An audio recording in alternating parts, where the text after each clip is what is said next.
leadership present, the members of the Executive Council present, led by MEC Ravi Pillay, Provincial Legislature present, to the Mayor of eThekwini Municipality, Councillor Mxolisi Kaunda, to the Labour Convener, Mr. Edwin Kize, the President of the Durban Chamber of Commerce and Industry, Mr. Nigel Ward, the Civil Society Convener, Mr.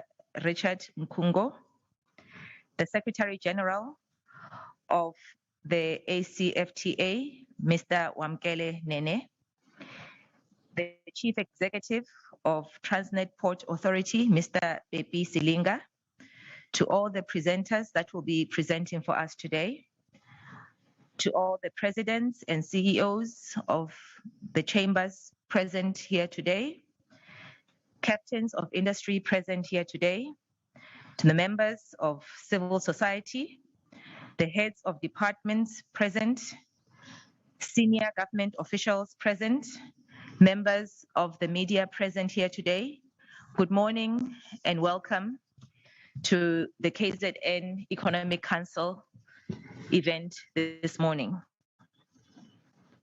With the recent challenges that we all are very much aware of, especially with the challenges that COVID-19 has brought to our economy, there's an urgent need for economic reforms to ensure economic recovery in South Africa.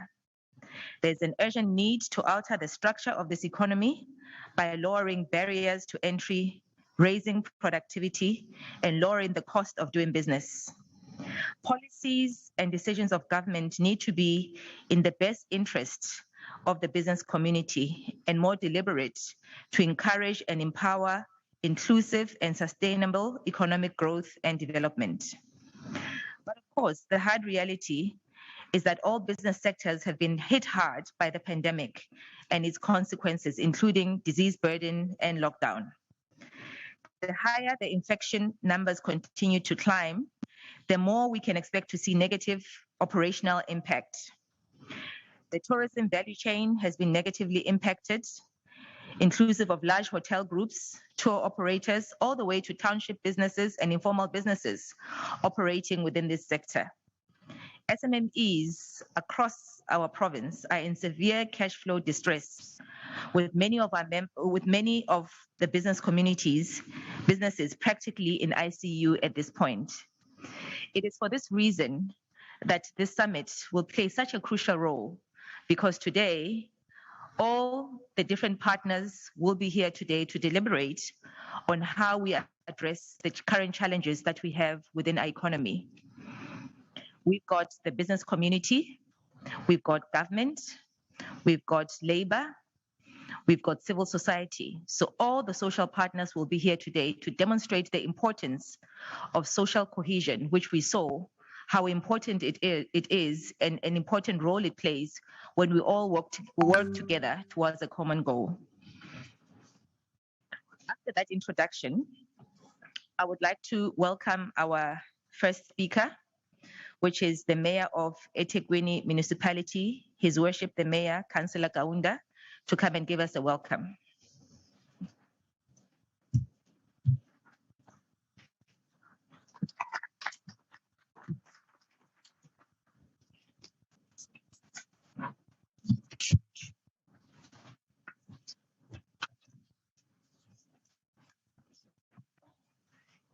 Thank you very much, Program Director, CEO of Durban Chamber of Commerce and Industry, Ms. Pillay. Our Honorable Premier of our province, Ubaba Ukuzeni, with all MECs who have joined virtually to this council, MEC Ravi Pillay, the MEC for Economic Development, Tourism and Environmental Affairs in our province, the representatives of Labour, the convener, Mr. Edwin Mkize, also the civil society convener, Mr. Stembiso Madlala,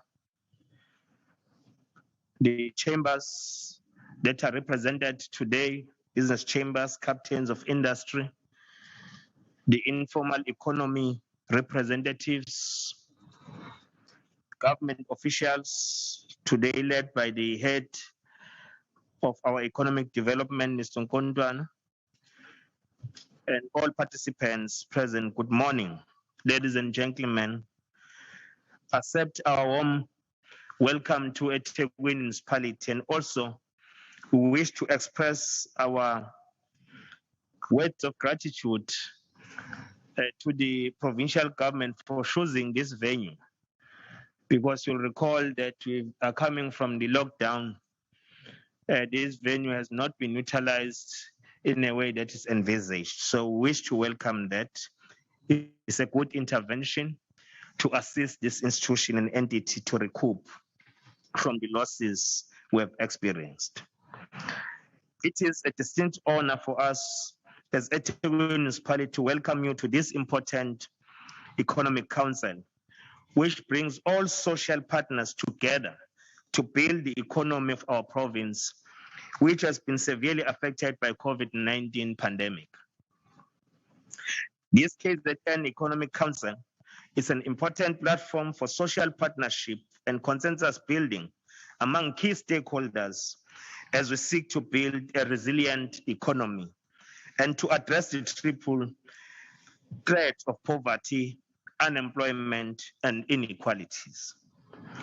We hold a view that it is only through the concerted efforts and unity of purpose by all social partners that we can address the socio-economic challenges plaguing our society.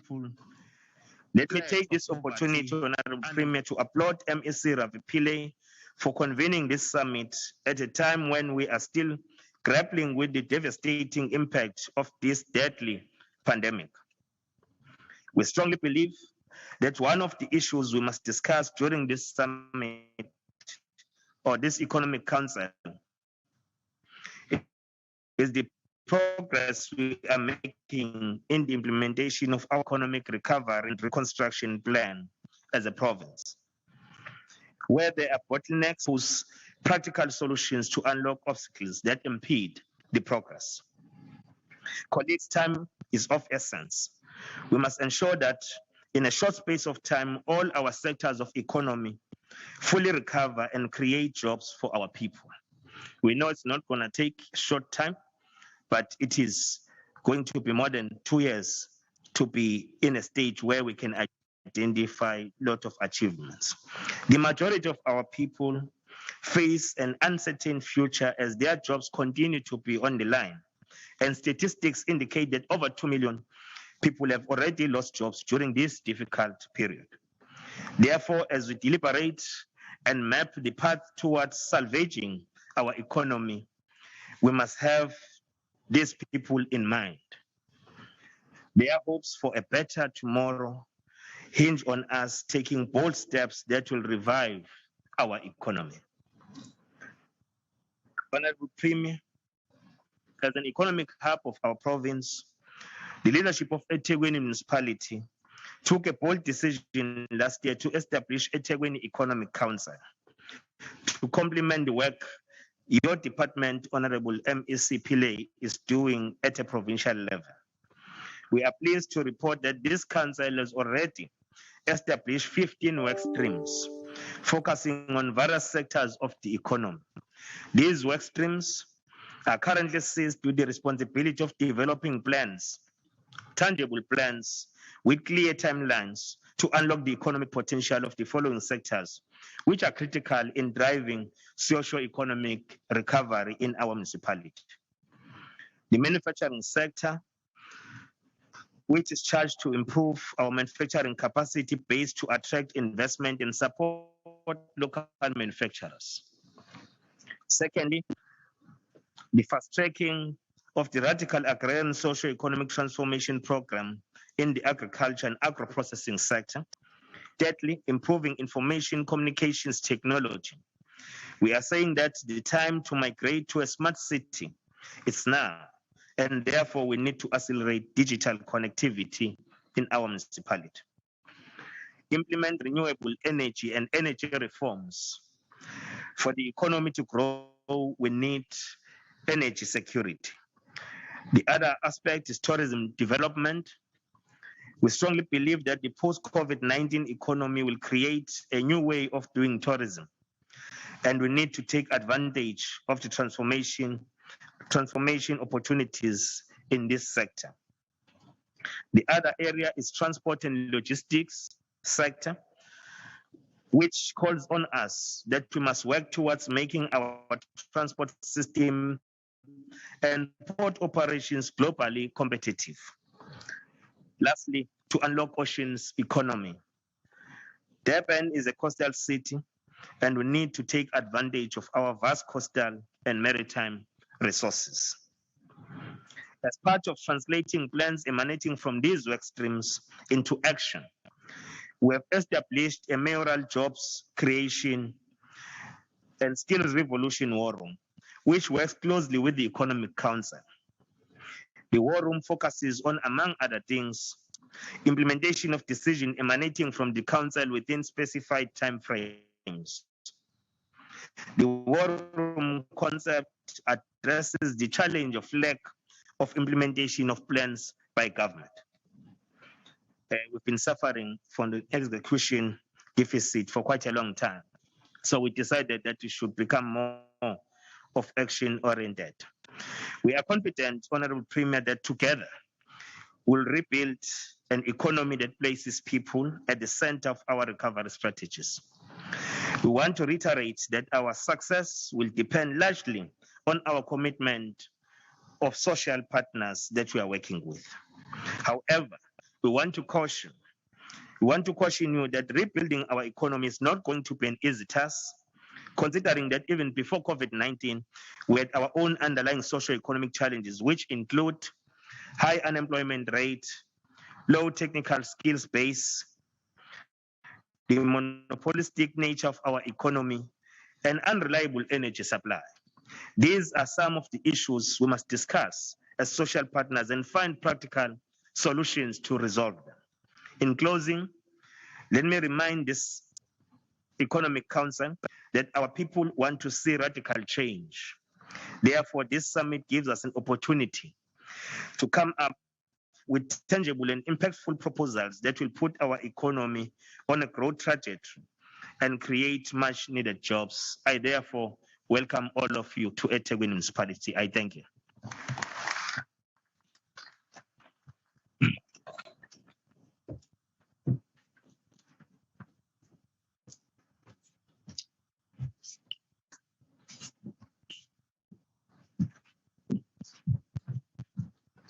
Thank you for the welcome, His Worship the Mayor of eThekwini, Councillor Mxolisi Kaunda.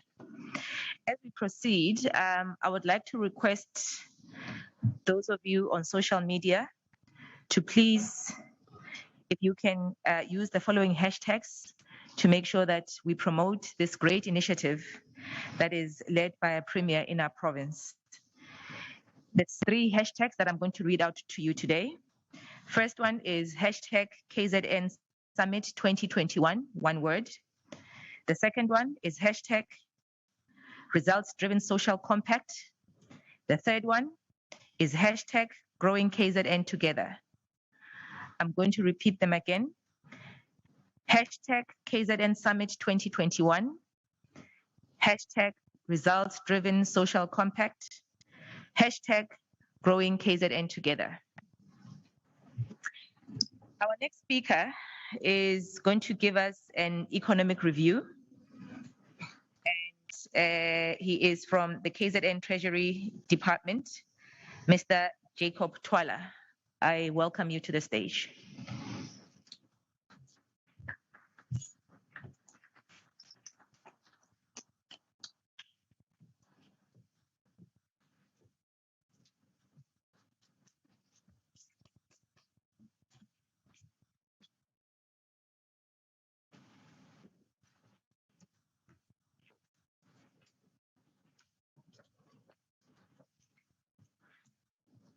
Thank you, Program Director, Honorable Premier, MECs, all the MECs that are watching virtually, members of the business, my colleagues, the public at large. My name is Jacob. I will try to be brief and to the point. Just for a second, ignore my tallness. Just focus on what I'll be saying. And I'm raising this because I have served under 3 MECs. One was Ina Kronye. She taught me that I must always stick to the principle. I would rather have enemies instead of losing my reputation. And I also served under MEC Belinda Scott, who taught me to be brief and to the point. And I also served under Honorable MEC Pillay, who wanted more details. And you give him one slide, he wants 10 minutes of your time to explain. I am now serving under MEC Namusatube, who is more about service delivery. And she says each and every rand must be stretched. And I am saying, let us forget about the rands. Let us forget about the thousands. Let us forget about the millions. Let us forget about the billions and the trillions. But let us look after the cents.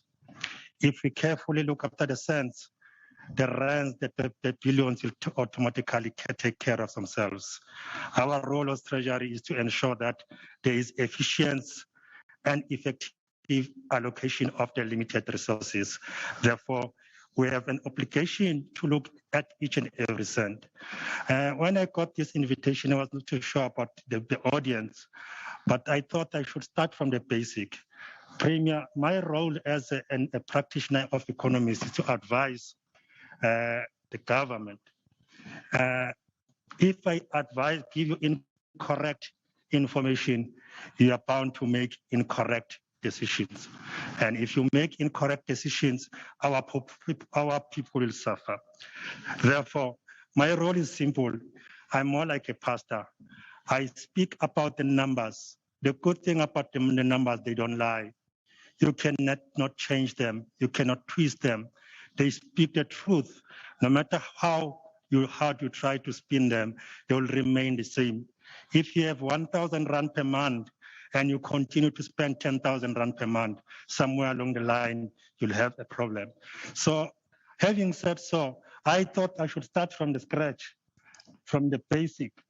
My presentation will be divided into 3: the state of the economy, the economic outlook and review, and the way forward, and I'll conclude by conclusion and as well as recommendations. For those of you who never did Economics 101, the role of an economist is simple, is to look at the limited resources versus unlimited wants and needs. And as an economist, we have to try to prioritize. And obviously along the way, you'll have the so-called opportunity cost. You can't win them all.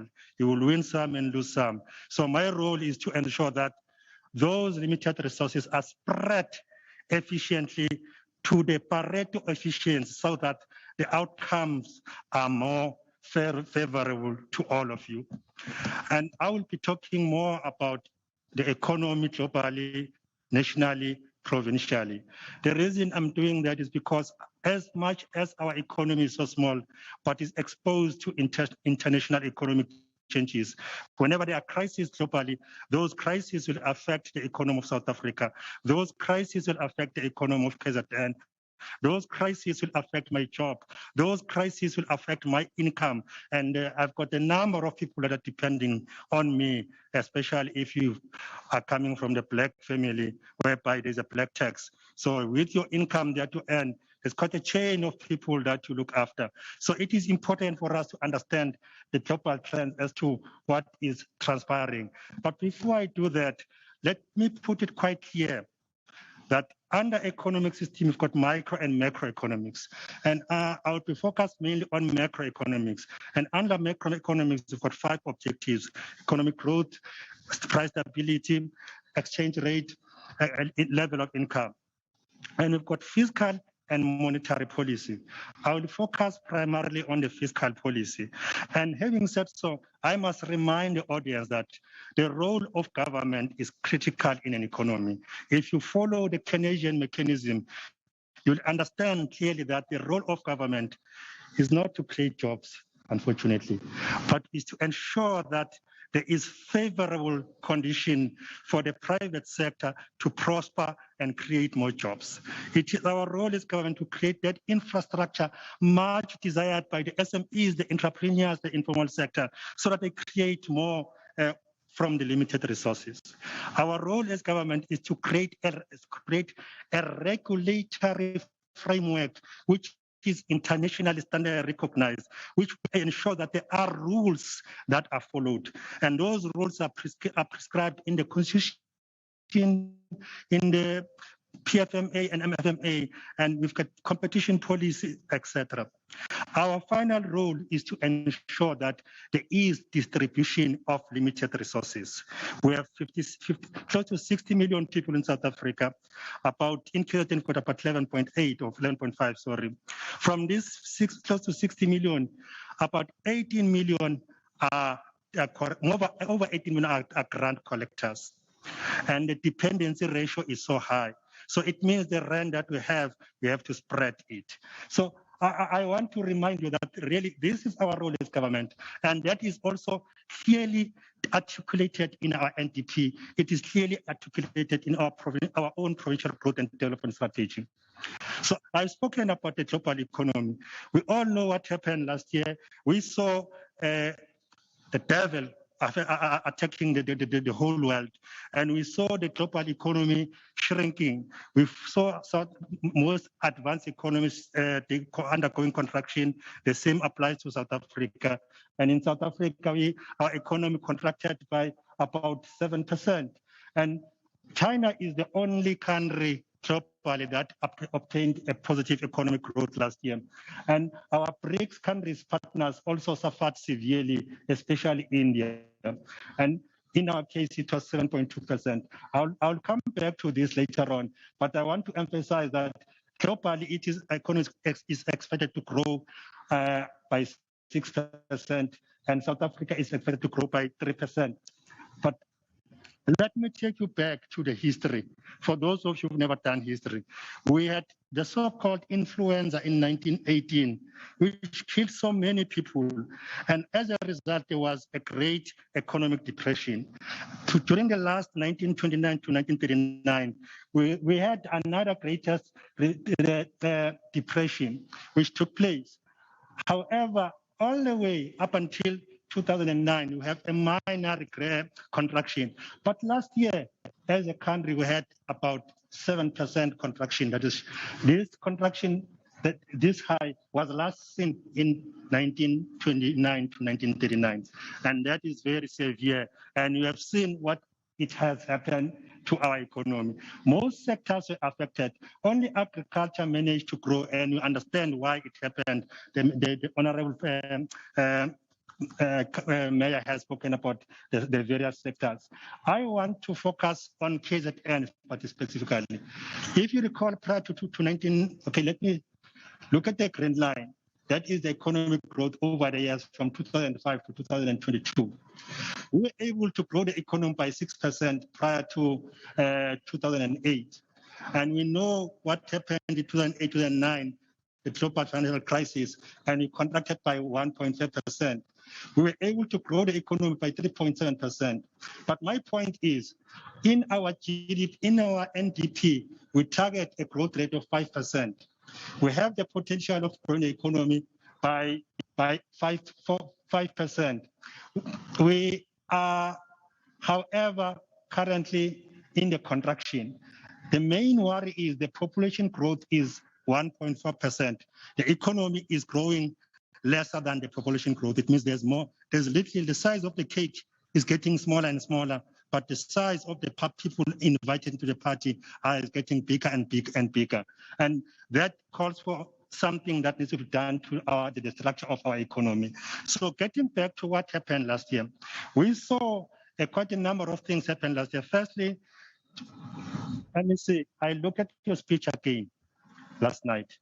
Only once in your 27th speech you mentioned coronavirus. I also looked at the speech by the Minister of Finance. Only once in this entire speech he mentioned coronavirus. This means that this pandemic caught us off guard. I can vividly recall it on the 6th of March when when we presented our provincial TTP budget. There's little except the one case that took place in Hilton. And none of us expected that this pandemic will gain such a momentum in such a way that more than 1 million people, 1.5 million are being affected. And having said that, we have seen children missing out schools. And I was one of those who were supporting online schooling because my kids have access. But again, I grew up in rural areas. I went home sometimes after lockdown. I was almost holding my tears seeing kids without access to education. Meanwhile, my kids were continuously studying. So that the level of inequality, and we know what education does to economic prosperity. So long as we don't invest more in education, we'll have a crisis. We have seen data from StatSA between the second quarter of 2020, more than 2.2 million people lost their jobs. If I compare the last quarter of last year and the last quarter of 2019, about 1.4 people lost jobs in South Africa. And in KZN, that number was about 338,000. That is a huge number of people who went unemployed. And not because of their fault problem. Those are called exogenous factors. And that is why I always thank God I'm a government employee. I've seen my friends in private sector losing jobs. I've seen people going home to bed without food, but I'm still having my salary. Even though, and the good thing about being an economist, even if my salary didn't go up last year, I understand why. And we have seen last year, the economy contracting by 7% nationally, in KZN 7.1. We have seen a number of companies compulsory and voluntarily closing down. That number increased from 1,900 in 2015 to 2,000 in 2020. And I also look at the first quarter, that data that was published on Monday. For the first quarter of this year, 416 companies have closed down either voluntarily or compulsory. And we know what does that do to jobs. We have seen government, when the budget was tabled last year in February, we projected that budget deficit would be 6%. But because of COVID-19, it went up to 14% on the revised figures, more than doubled. We have seen our estimated revenue in February being estimated to be 1.3 trillion, but it shrunk to 1.362 million. On the other hand, you know that when we do in financial accounting, income and expenditure, we have seen our projected expenditure increasing from 229 billion to 230 billion. And that has led to the cost increasing immensely, the cost of saving debt, and the increase by 4%. We have seen about debt to GDP. From February, we're expecting the debt to GDP to be about 60%, but because of COVID-19, that figure went as high as 80% if you look at the current budget. And we've also seen the number of grant beneficiaries, excluding the TERS, etc., the 350, increasing to more than 18 million. And we have seen population growth increasing by 1.4%. And that is sad because the economy contracted by 7%, but population is increasing. And we have seen that the recovery, yes, is taking place, but it's an uneven recovery, as you've seen in the slide when we compare the global economy. We have seen a number of people losing their lives. The question is there any hope for a rebound? I am optimistic. I say yes, there is a possibility that we might rebound and achieve the 3.1%. But I must warn on one condition: we have access to the vaccine. The government intensify the efforts of rolling out programs whereby more people are getting vaccinated. And I was looking at one of the scientists who was, I'm quoting exactly what he said. He said, this infection is not going to disappear. With that science dealing leading us to vaccine will get second and third waves. I've seen so many people being specialists in COVID-19. Let us allow the scientists to do their job. Let us allow them to guide them. Let us not use COVID-19 as a political game. Let us not use COVID-19 as an opportunity to advance our own personal interest, but let us allow the scientists to guide us. The good thing about scientists, they base their argument on evidence, tested theories and evidence and research. And what can we do now is to ensure that we roll out the program of vaccinating the entire population. And I must also refer to the World Bank. The World Bank has got a very nice study. It says if the country can vaccinate 60% of the population, the benefits at that are 29 times, meaning that if you spend R1, that R1 will multiply 29 times in terms of productivity, in terms of saving jobs, in terms of kids being able to go to school, in terms of opening the economy. So by spending on vaccination, there are huge benefits. Therefore, it is a good thing that the government is continuing to spend on vaccination. And the worry is the rich countries are taking advantage of the poor countries. If you look at this slide, as of the 24th of April last week, in Israel, out of 100 people, 120 had been vaccinated. And I look at this country, Bahrain is a small island. Out of 100 people, 67 have been vaccinated. I like the way Israel is doing it. They've got the app, they called it vaccine passport app. You go to the pub, without that app, you don't gain access. You go to church without that app, you don't get access. So that is technology. If you can speed up the process of vaccinating accompanied by technology, I'm sure many people will benefit.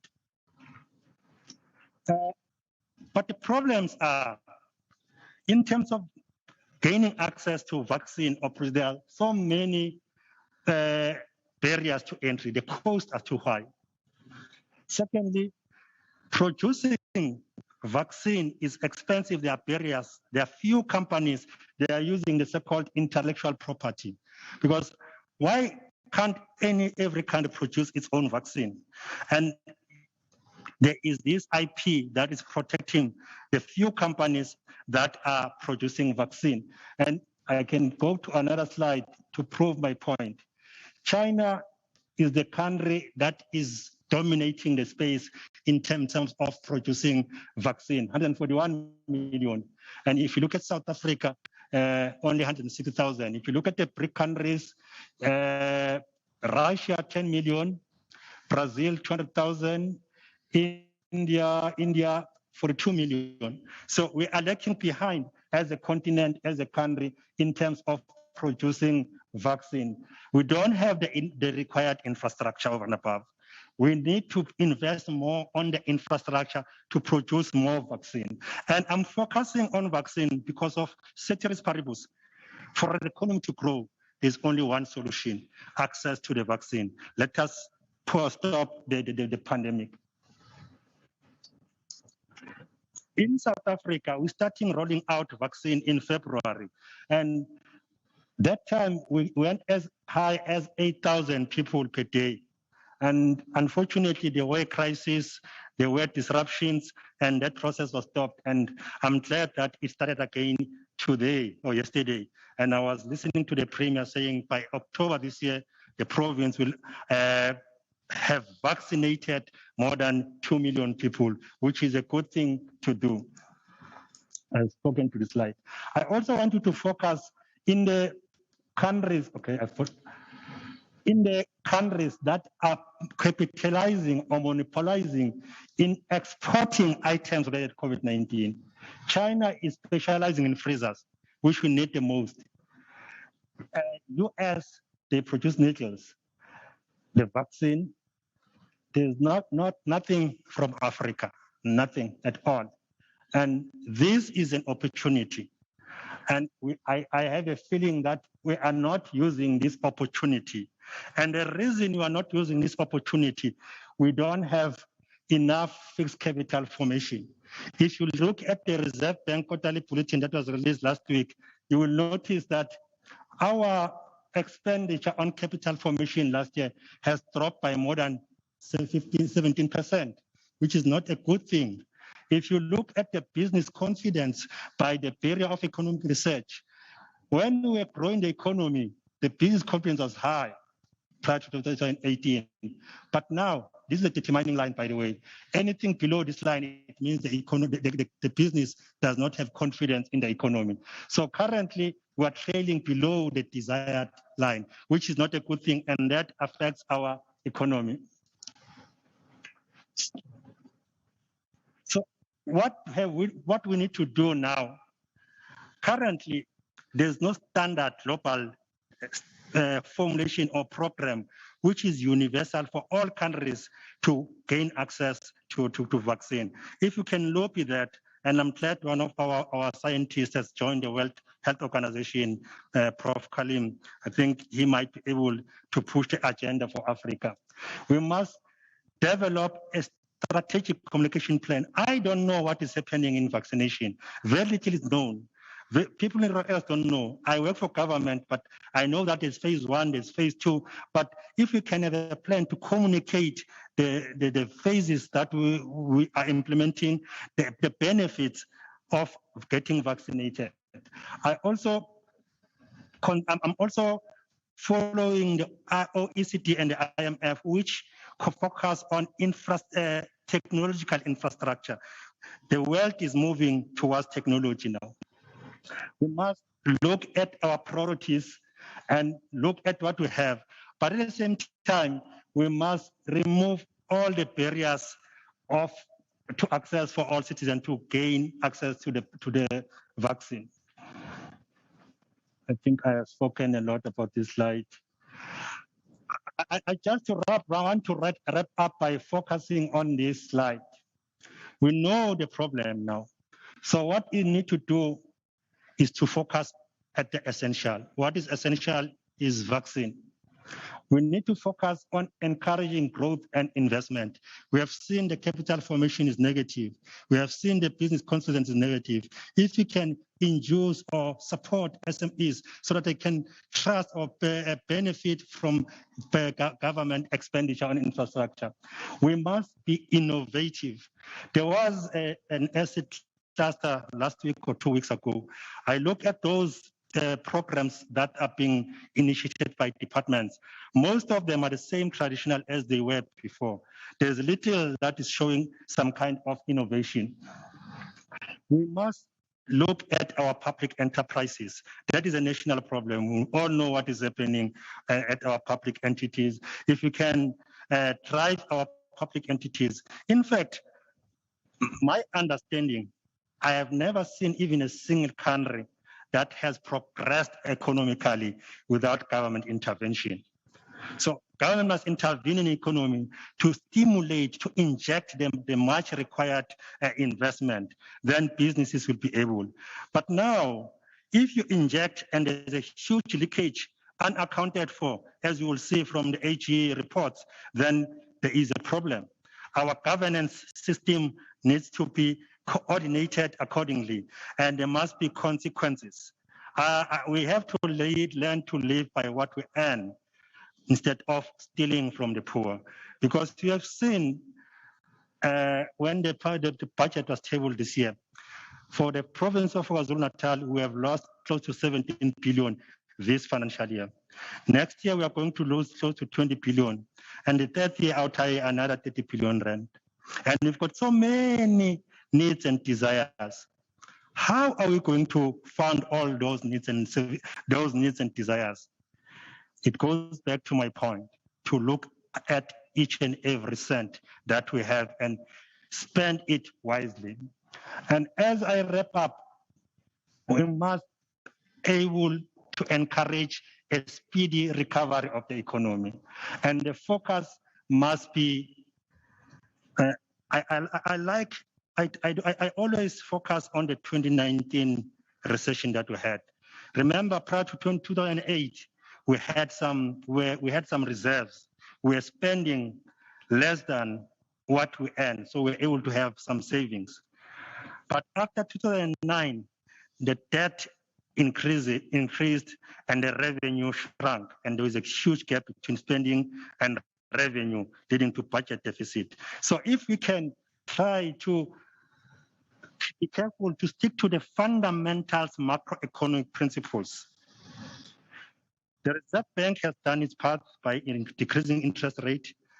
It is upon us as government to focus on expansionary fiscal policy. But before we do that, we must tighten the screws such that there is no cent that leaks out of the government or the economy without being accounted for. So the issue of governance is important. The size of government, the number of people employed, and those with skills. Remember, we said the role of government is to be an enabler. But if you don't have the skills, you can't be an enabler. 4 months ago, I lost my wallet. Everything was in there. I called the bank. My card was delivered at my choice. With the driver's license, I had to go there. I was told that they're closed for COVID-19. There's nothing online. I had to wait for about 2 to 3 weeks. I went to the police station where I stay to have an affidavit. It was closed because of COVID-19. So if the private sector is able to be innovative, what is it that is stopping us? Look at South Korea. South Korea was one of the poorest countries in the world. In 1948, after the war, it was poor. There was nothing. They don't even have natural resources. But after 1948 World War, they took a conscious decision. They humbled themselves. They accepted their problems. They went to the World Bank and the IMF. They borrowed money. Guess what they did with that money? They spent it in investment. They spent it in infrastructure. They spent it in education. They spent it on health, and they spent it on road. If you go to South Korea now, it is number 10 out of so many countries in the world in terms of GDP, from nothing. And then the question is cause. What went wrong with Africa? A country with so endowed resources, but yes, the poorest. It means there's something that we're not doing right as a continent. Thus, I'm hoping that we'll take an advantage of the African Continent Trade Agreement to penetrate, to collaborate, so that we are able to produce our own vaccine. The report that was released by the World Economic Forum early this year and late last year, they showed clearly the jobs that will be diminishing. It is not worth to have, like the data entry. All the jobs that you see now are technology driven. So the fourth industrial revolution is here to stay. The 5G is here to stay. And working from home is here to, and it's very, very productive because you save a lot from traffic. And the building offices are now becoming history. So if you look at that report, you'll see that as a province, if we can focus on this, we can prosper.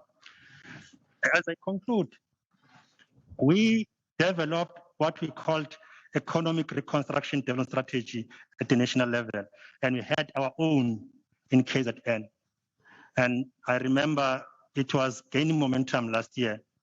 But now we don't have an idea what is happening. The public, the business is not informed. What is happening to our strategy? How far are we in terms of implementing the strategy? What is it that is blocking us to implement the strategy? We have a good policy in radical economic transformation. National has got Operation Vulindlela, which is housed at National Treasury. We have no idea how far that program is going. We have our own Operation Vula here. We have 6 commodities that we are targeting. And the question is, what is happening thus far? Program Director, I'm sorry for stealing much of your time, but I have to pause here. Thank you so much.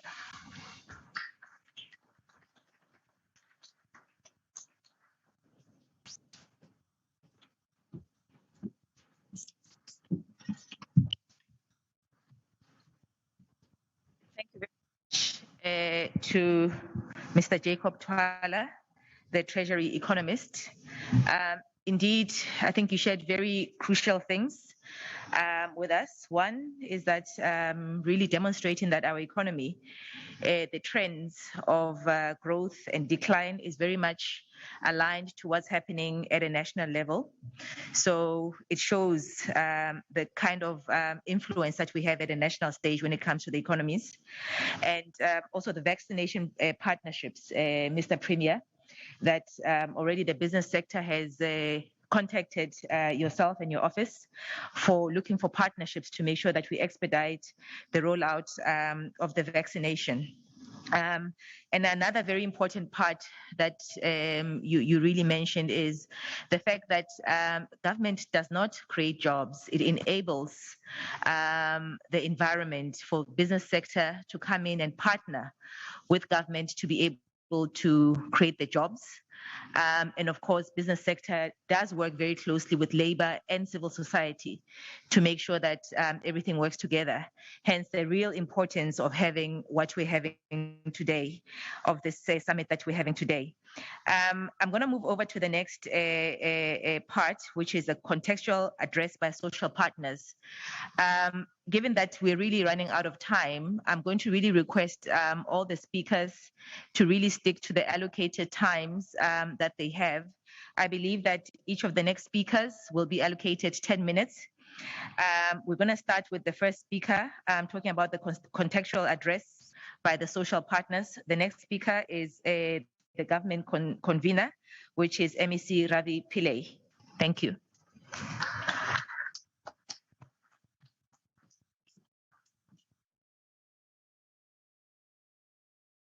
Thank you very much, Program Director, our Premier, Honorable Sihle Zikalala, the conveners of the social partners, Kabazela of Labour, Mr. Edwin Mkiza, Mr. Shabalala representing civil society, and I would believe that connected virtually by now will be Mr. Nigel Ward, who's representing business. He's the president of the Durban Chamber, but I think we need to record that he's also representing Mr. Tembe, who is the convener of business and is unable to be with us today due to an emergency.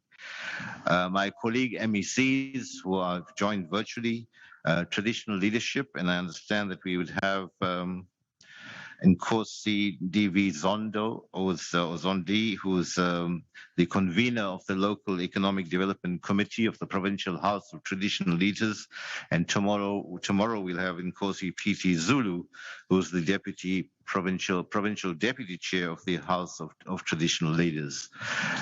Heads of department and other officials, chairpersons and CEOs of public entities, our various presenters, members of the media, ladies and gentlemen, comrades and friends. This is not an ordinary summit. And Mr. Twala, who presented earlier, presented the challenges that are before us. But as our Premier is wont to say, we can be very good at describing society and challenges. The point is to change it. And that's what we are here about. The constituencies we represent today demand of us that we construct a social compact that will provide for us to apply our collective talents, strengths, and energy into rebuilding and transforming our economy. Our President Cyril Ramaphosa, on the outbreak of COVID-19, said, and I quote, "Our economic strategy going forward will require a new social compact among all role players, business, labor, community, and government, to restructure the economy and achieve inclusive growth." He continued, we will forge a compact for radical economic transformation that advances the economic position of women, youth, and persons with disabilities, and that makes our cities, towns, villages, and rural areas vibrant centers of economic activity, unquote. Our Premier this year in January said, and I quote, the outbreak of COVID-19 that affected the whole world called for the reconfiguration of global economies, and the province of KwaZulu-Natal developed a draft provincial reconstruction and transformation plan. This transformation plan identified specific priority sector interventions, and such priority sector interventions now form the backbone to the social compact. And social partners have committed to the implementation of these priority sector interventions. He continued that the expectation, therefore, is that this social compact should not be taken as a static document, but one that would constantly evolve. To this cause, all social partners have therefore resolved that this social compact will not be shelved to gather dust, but will be result-driven in its implementation, close quote. So when COVID-19 struck and our government responded with a declaration of a state of disaster and the establishment of the national and provincial command councils, we developed our response into 4 pillars. The first was naturally the health response. And I was MEC of Finance at the time, and we know the kind of resources that we had to mobilize and take from other critical programs, because that was the priority at that point in time. And I don't want to go into too much detail about that, but that has been a significant effort by our government. And I think our provincial government in KwaZulu-Natal, or Department of Health, led by MEC Similane Zulu, has done an exemplary job in implementing that pillar. The second was to look after our vulnerable. And I always was amazed by the figure that it is estimated that 5 million people in South Africa are in the informal economy. And when lockdown came, they didn't have the ability to generate any income because they literally worked and earned on a daily basis. And so the top up for the grants, the TERS schemes, the 350, even the food voucher scheme, although it had challenges, was part of a very essential safety net for our most vulnerable. The third pillar was ensuring compliance with the regulations that we had put out. And this meant commanding the police, the army, the protection services, the license regulators into ensuring enforcement. And I take this opportunity to pay tribute to the late MEC Begi Ntuli, who was on the front line every day in that task and paid the ultimate price. I have no doubt that was the cause. But from the very beginning, the 4th pillar was economic recovery, reconstruction, and transformation. And many months of work have gone into all 4 of those above tasks. So the economic pillar was initially processed in government through our economic cluster, and at the same time intensively consulted on in the KwaZulu-Natal Economic Council, which represents all the 4 partners here today. So this summit represents a critical milestone on the path to finalization of the plan, and we hope its subsequent launch by the Honorable Premier in the very near future. So it's a critical building block towards the final plan. It is thus a very serious responsibility that rests on all our shoulders. When Jacob outlined the challenges that we faced, and we go back to our analysis, we came to the conclusions one of the key issues that we have to get all of us pulling in the same direction, or at least a critical mass of us pulling in the same direction. And that is why the social partners here have to commit to the social compact, which we are about in over the next 2 days. But we also take comfort in the fact that we in KZN are not alone in this. We are part of a powerful national effort. The presentations later in the program by Matthew Parks of COSATU, Rudy Dix, who's the head of the Project Management Office in the Presidency, Trudy Makayo, who is the Economic Advisor to the President, and Mr. Pepe Selinga of Transnet will talk to part of this national effort. And we in KwaZulu-Natal have said to our national counterparts that we want to see KwaZulu-Natal receiving its fair, or represented and receiving a fair and just share of in their plans. At the same time, it is very clear that it is our own initiatives and determination that will realize our success both locally and nationally. That means that as partners, we must each pull our own weight, indeed, as each has committed to do. So we accept, and again, I'm responding to what Jacob had to say, we accept that it starts with us as government to give leadership through action on key issues, such as fighting corruption, good governance, and building the capable ethical state. We understand that water, electricity, and sanitation are key economic issues as well, and that local government and local economic development are central to economic recovery. So we commit to dedicated work on this and are prepared to be held accountable. The provincial budget, while never enough, is still significant and must be used effectively. And there are many programs in all the economic clusters, departments, economic development, tourism, and transport, COCTA, public works, agriculture, and finance that can have a significant cumulative effect. And I know that my colleague MECs and HODs are very hard at work in making this happen. We are also determined to raise the profile, productivity, and impact of our provincial state entities, and key amongst them are KZN Tourism, and the Premier is always emphasizing that that must be taken across the entire value chain of tourism. KZN Tourism, Durban Tourism, the district tourism associations, and the department itself. Trade and Investment KZN, Itala, both the IDFC and the Itala SOC, Ezemvelo, Sharks Board, Growth Fund, Moses Kotane Institute, Richards Bay Industrial Development Zone, the Liquor Authority, the Gaming and Betting Board, the Film Commission, and the Dubai Trade Port. Yes, there's a rationalization process that is underway, and we committed to having a go-live date by the 1st of April 2022. Several of these entities are indeed examples of very good and exemplary work.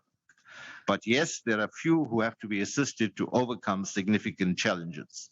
So this is work in progress, and we must be prepared again to be held accountable for it. The point is that there are many fronts on which this task that we are faced with is being fought. And we believe that in time, the cumulative effect of all these entities working properly will be visibly significant.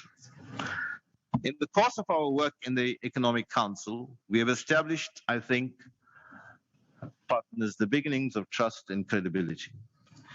It is early days, but we really have no choice but to consolidate and build further with the robust frankness that is required at times.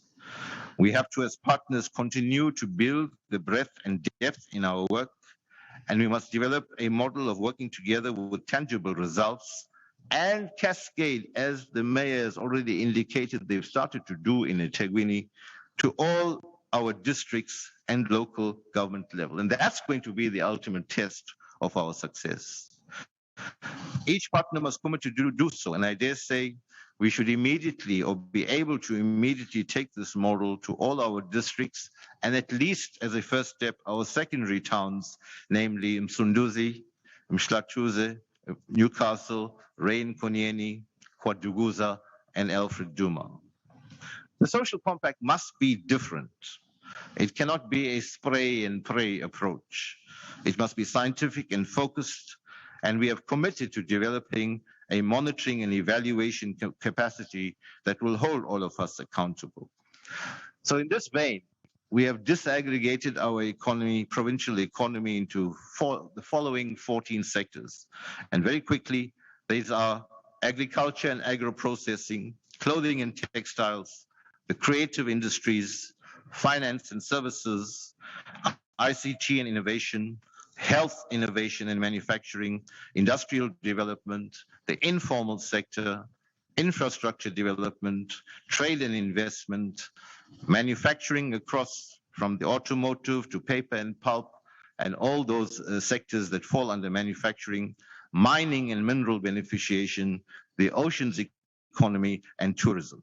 Now, all of these are significant, but some have a special strategic potential, while others contain the proverbial low-hanging fruits.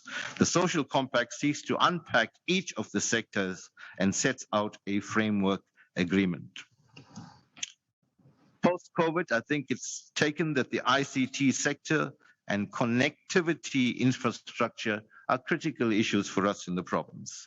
The expansion of the Durban port is another, while the job creation potential of the call center industry has recently been highlighted with the release of a global report ranking South Africa as the top global business services sector location for 2021. I'm not sure how many know that almost 15,000 jobs have already been created largely in the Durban area. And the sector says that they have the possibility of another 55,000 jobs in the medium term. This is phenomenal. We understand that our labor partners have some concerns about this industry, but we've committed to work together to work through these challenges. The Transnet expansion of the Durban port to treble its capacity in the next 10 years at an estimated 100 billion investment and 180,000 jobs in the construction phase will be the biggest single infrastructure instrument in the near future. Again, we understand that our social partners want to understand this fully and may have concerns. That's part of the work of the social compact, to grapple with these issues and find solutions. We must put the facts on the table and work through any difficulties. And the same approach must prevail in other sectors. I think previous speakers have spoken about our tourism sector, but we are very encouraged by our Easter occupancy rates, which I think average between 50 to 60%. So we are pushing hard for an even more successful July vacation season, but are mindful that this lies in our own collective hands because we must prevent or seriously mitigate any third wave. I think another issue that we must come to grips with is to seek to develop a common understanding of radical economic transformation generally, and some of government's specific programs such as Operation Vula and RASIT. Economic transformation and development of township and rural economies will become cross-cutting issues of all programs. So we want to be radical in the impact of our programs, not in the rhetoric. We must be able to do things. I submit that as we knuckle down to practical, workable, and sustainable implementation, we will not only find each other, but enrich the program as well. So COVID-19 has exposed many of our historic fault lines in our society, and this necessitates that we act urgently. Economic growth and economic transformation are two sides of the same coin. Growth will only be sustainable if it is inclusive, and that inclusivity is only possible when the economy is growing. So we must avoid the temptation of thinking of these things as mutually exclusive concepts. For many years, colleagues, we have talked past and against each other, but the time for that is over, and I strongly believe that the process we are undertaking today and tomorrow will serve to be the beginning of a building of a new trust among all social partners. Program Director, we look forward to fruitful discussions and engagements over the next 2 days. I thank you very much.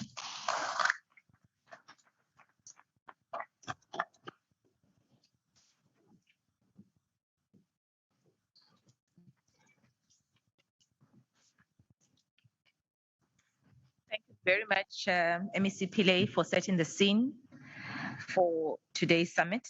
The next speaker is the Labour convener, Mr. Edwin Mkhize.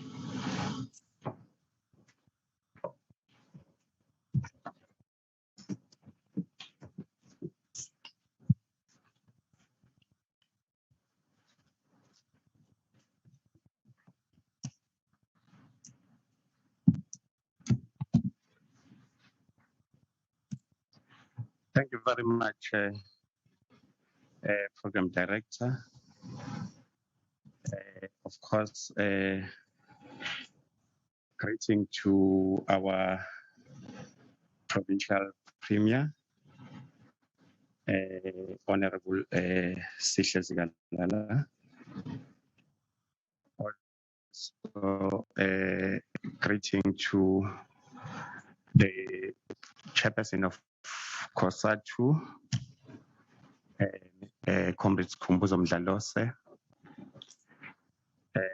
Let me also greet the chairperson of the KZN NEC and the convener of business, MEC Ravi Pillay. I also want to greet business convener in absentia, Mr. Moses Tembe. But let me also greet, I think we've been told that it's been represented by someone. Let me greet business. Let me also greet the co-convener of civil society, Mr. Madlala.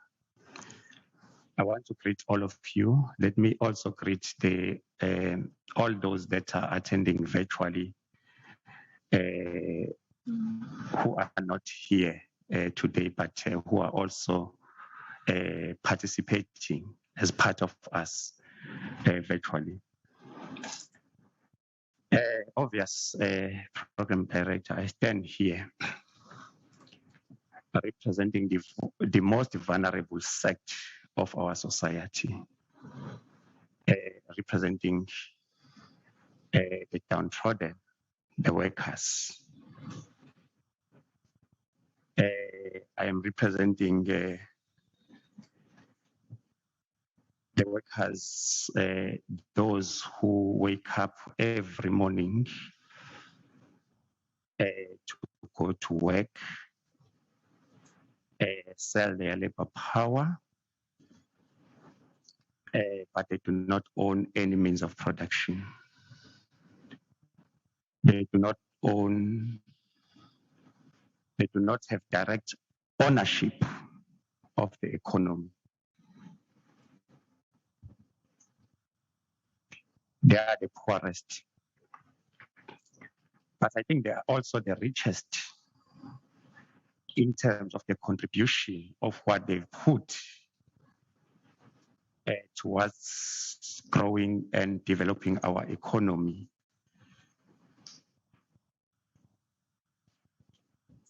The people that I'm talking about is the people that work every day, invest money in pension funds, and their money gets invested into business so that the economy can operate. I'm talking about the people that work every day and pay tax every month, and that tax is then converted into what you call the budget fiscal of government. Will be told that it's government money, and then the government will have to see how it's utilize it. And that is why I'm saying that when you talk about labor contribution in social combat, because sometimes we are asked as labor, what is your contribution as labor? We are actually contributing very much so in terms of ensuring that this money is available for business on our pension fund. It gets invested so that the business can create jobs. This money is invested to government through tax so that government can service people. That is our investment as labor. And every time we talk about social combat, you must think of that as our contribution as labor. It is therefore this reason why we actually appreciate the sitting of this summit, the convening of this summit. But all of us, as we are sitting here, I think we must remind ourselves that this summit sits after a day we have celebrated our 27th anniversary of democracy. It also sits a day before workers celebrate their day, which is May 1, a day where to fight against slavery.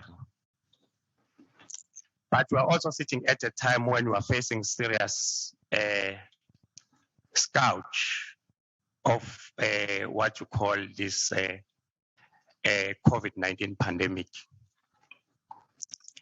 We want to remind you that this pandemic has actually exposed ourselves as a country, South Africa, and as a province of KZN, how much we were unprepared to deal with such situation, how much we're unprepared to provide what you call decent health to our people, because we have not taken seriously the program of the NHI universal health care for our people to the latter, or we have not taken it to its logical conclusion.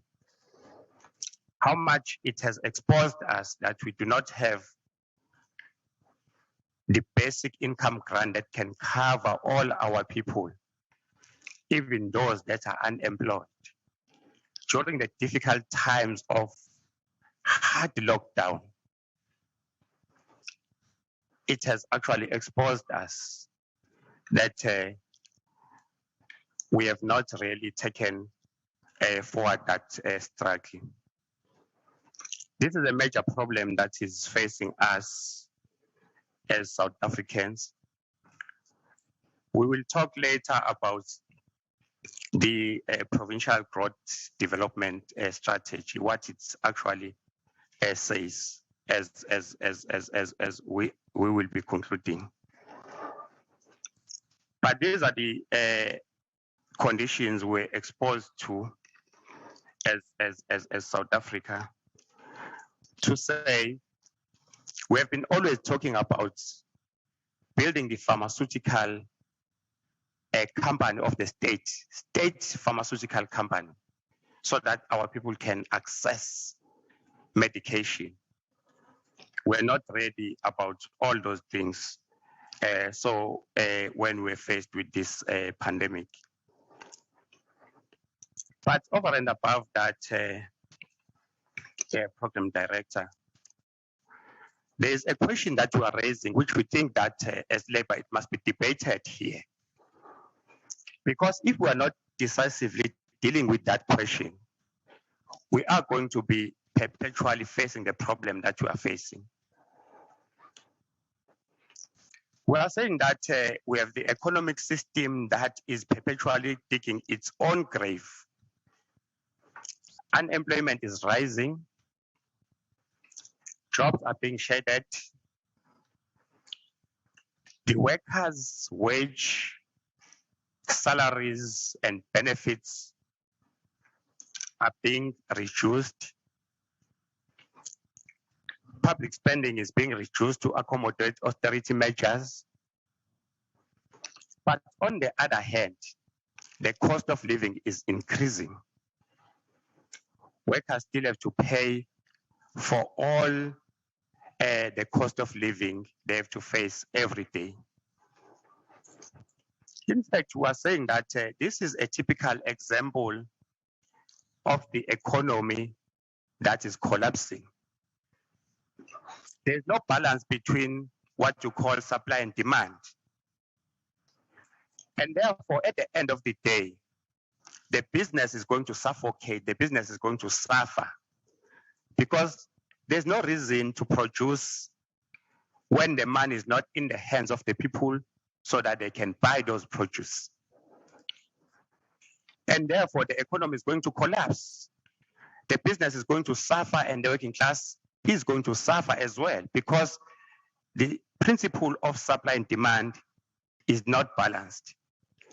We are saying that as we are here, this is one of the questions, Honorable Premier, that we need to deal with decisively so that we are able to protect our economy. In the PGDS of our province, there are fundamental questions that are being asked. Some of those fundamental questions is what has worked and what hasn't worked in the past 5 years, which is 2014 to 2019 provincial performance review. But it also asks a question, what has changed in the public sector environment, external and internal COVID-19 impact recovery plans? What do we take out and what new things do we need to put into strategic plan? And what it blames at the end of the day, the PGDS,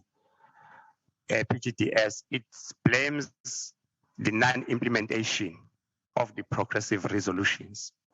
South Africa is very rich in terms of taking progressive resolution, but the question of implementation is a serious crisis. Therefore, as Labour, as we are here today, we want to say to this forum and to the viewers, those that are sitting at home, we need to take very seriously the issue of how do we respond to these questions of the PGDS. And as I'm sitting down, Program Director, I just want to highlight a few points that we think we need to take forward here as we are debating in our own commissions. We think that it's very important that we need to make sure that moving forward, we must, in fact, as various social partners address various or certain concerns. We think that government really must deal seriously with the issue of tackling corruption.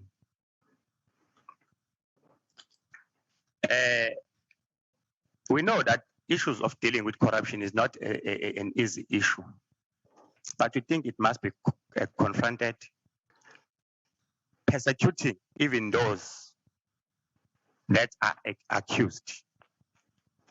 We think that we need, when we deal with that particular issue, because really we cannot nurse one another when we talk about what you call the radical economic transformation, MEC Pillay.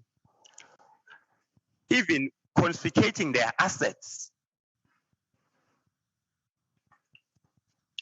because this is money that is supposed to be servicing the poor.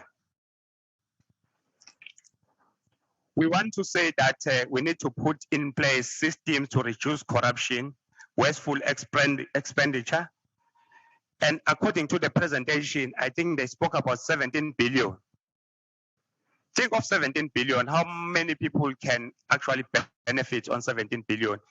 How much work, how much jobs can be created on 17 billion?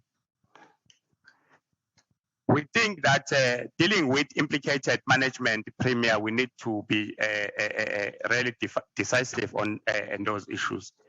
Recovering expenditure where possible, putting in place systems to reduce wasteful expenditure.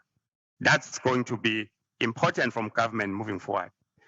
And stimulating growth, we think that it's very important that we take serious many other issues. We agree fully that you need to deal with the issue of vaccination. We must also deal with the issue of how the provincial development financial institutions can play a role, like Itala and many other developmental institutions can play a role in the development of the SMMEs and cooperatives. And one of the questions that we think they must deal with is the issue of unblocking bottlenecks. I think MEC Ravi spoke about that issue. Unblocking the bottlenecks so that our own people in the townships, when we speak about building township economy and rural economy, our people in the township must have access to the services that are provided by these institutions. Talking about that, I just want to make a typical example, Premier. Sometimes we need to make these typical examples. At the growth fund, some people, the SMMEs, the cooperatives, when they need money from growth fund, they are asked to bring what you call equity. And that equity is 10%. Imagine, Honorable Premier, for someone who is requesting a loan for 5 million to run his or her own business. You are asked to bring 10% equity. Where are you going to get 500,000? Those are the bottlenecks that we are actually talking about. Moving very fast, we are also saying that we need to address regularity in infrastructure blockages. We must also deal with the public procurement. We must fix local government, ensuring basic services are delivered, roads are paved, electricity is reliable and affordable. Also that municipalities are closing what you call funded vacant positions. And that the work of the municipalities is not actually outsourced to the EPWP and CWPs. We know what is the role of the EPWPs and CWPs, but it's not actually outsourcing the role of the municipalities. We'll engage with that in communities. We agree with MEC Rav, we need to fix what you call SOEs. We think that business must contribute in ramping up impact investments. We must deal with the issue of buying local. One serious issue that you are raising as labor, even during the difficult times of COVID, you find that we have not developed our capacity to actually develop things like PPEs, where to go to China, to India. We think that we should have strengthened our own economy. And these are the issues that we think that we actually have to raise as we're actually concluding. But other economic priorities that we want to raise is that we need to support sugar sector by ensuring implementation of sugar master plan, modernize business port to boost exports. I agree fully with you, MEC. We must actually make use of our harbor, the Transnet, but we don't want privatization. I think the Premier, even on the visit by the President, was very clear that as KZN, that port is one of our main experts. We don't want privatization there. We want to build capacity of our Transnet so that we are able to make sure that we use our port to develop our economy. We think that Transnet and BRASA must work towards fixing freight and passenger rail. And we think that we must, I think I've spoken about the issue of rural and township economy. We think that also in the commissions, we must debate the issue of investing in agriculture and land reform, targeting farm workers and women in rural areas. We must deal with the issue of the fourth industrial revolution.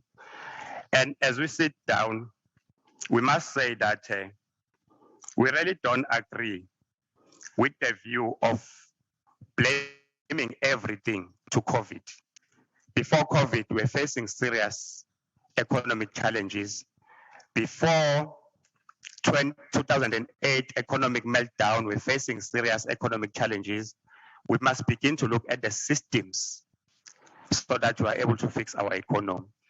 But the very last point, we think that the Economic Council must debate the issue of who is actually we're having in our province doing business. We must develop what you call a business portal to understand who is doing business in our province, who are the beneficiaries, what role are they playing in developing the people of KZN and who are the board of directors of those businesses if we really want to transform our economy. Thank you very much, Program Director. Thank you.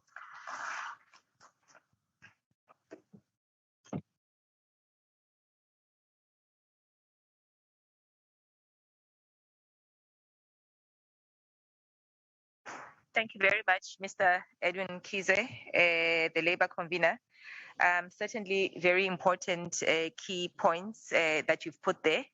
That, of course, Labour, investment of skills, and also the pension fund money invested into the business community. And also very, very important parts that we do very much agree with you on as the business community is that of corruption, crime and grime, wasteful expenditure that needs to be looked at, and most importantly, the township economy to have access to information of opportunities that are out there to everybody else, and the principle of buying local. So thank you very much for those important points that you've made there. The next speaker is going to be the business convener on behalf of Mr. Moses Tembe, which is Mr. Nigel Ward. He is not with us here physically, but he is going to be connecting with us virtually. If the team can please make sure that the presentation is going to be shown. Thank you. Can you hear me, Program Director? Just please confirm.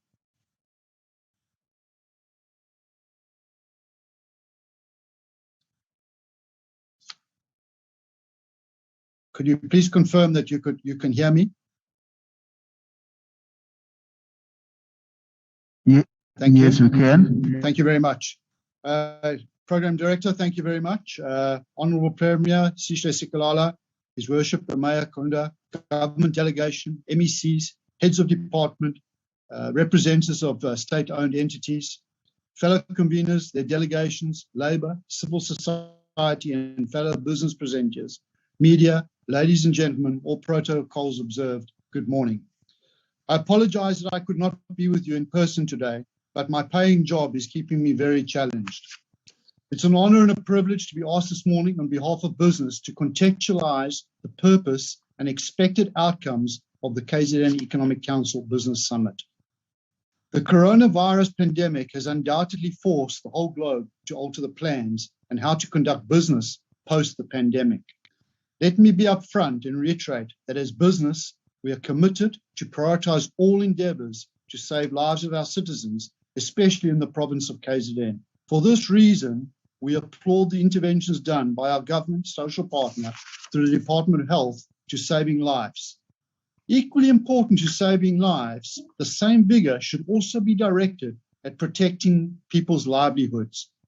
Organised business is supportive of the district model that promotes the vision of one district, one plan, one budget, one approach. To perform its own COVID-19 assessment and formulate its own economic recovery responses that will be aligned to social compact that will be signed by all social partners within the KZN Economic Forum. We are particularly pleased with the emphasis on local economic development in partnership with business. This approach will ensure a coordinated and planned economic recovery response. Local business communities that clearly understand the COVID-19 impact and possible changes. Without wanting to preempt the outcomes of this summit and its work streams, as business, we are resolute in ensuring that priority is given to strategic interventions in order to recover and grow the province's ailing economy. As we are all aware, the primary theme is towards a results-driven social compact, but ultimately we want to stimulate an all-inclusive economy within our province and beyond that creates opportunities for job creation and economic development for all. I guess it sounds reasonable, but we all know the challenges as well as the energy required to realize this. The challenge is, how do we get business, labor, community and government to all move in the same direction with aligned common goals and purpose? The question though is, who is responsible to lead this? Is it government, community, labour, business? I'm personally hoping that this will be one of the outcomes of the summit. Purposeful infrastructure development investment is critical in the recovery and growth of our economy post the pandemic. This includes the facilitating the unlocking of the national infrastructure funding earmarked for the new priority human settlements and housing development in areas of which KZN is 16%, the second highest after Gauteng. Constraints such as low productivity, constraints such as inefficiencies within the Durban port, degrading road and rail infrastructure, and slow offtake of the Richards Bay IDZ, costly, unreliable electricity supply, and slow rollout of broadband connectivity and uncertainty about the future of land for commercial farming have slowed the pace of growth within the province. Emphasis therefore must be placed on the comparative advantages of the province to ensure that these are strengthened and ultimately translated into competitive advantages in order to provide a conducive business environment that entices expansionary and new productive investment. The second wave restrictions have had devastating negative effect on the province's tourism sector. It has resulted in the closure of several hotels and the attraction of capital investment from the food and beverage sector. Organised business support and appeal to extend financial help to those struggling to avoid the death of their businesses in the tourism and hospitality sectors are key. The expediting of the vaccine program is envisaged to bring hope to this industry. The sooner our people are vaccinated, the sooner they will feel secure to travel and that they will have significant positive impact to the recovery of this industry. Research has shown that social cohesion is often at its best during a time of crisis. And certainly I believe that we have many good examples of powerful social cohesion during the province's management of COVID-19. How do we build on this? And how do we break down the barriers? During COVID, trust was built, respect, belonging, and most importantly, shared ownership and responsibility. People need to feel included and that they belong, and that policies and practices deliver on expectation and agreements. When this fails, these expectations and relationships suffer. We all need to trust in each other and work on a common purpose and goal. We cannot work in isolation. The key to doing this is open and honest two-way communication. This will build trust and legitimacy. We should focus on fostering innovative ways to manage and implement projects and initiatives. We need to be honest with each other. We need to understand there are no quick fixes.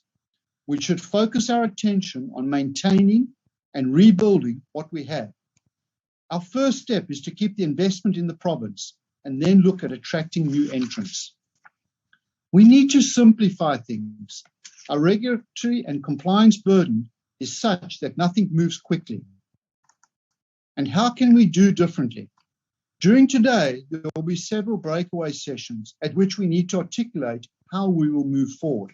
Practically, we need to understand within the province, by region, what the already identified catalytic projects are.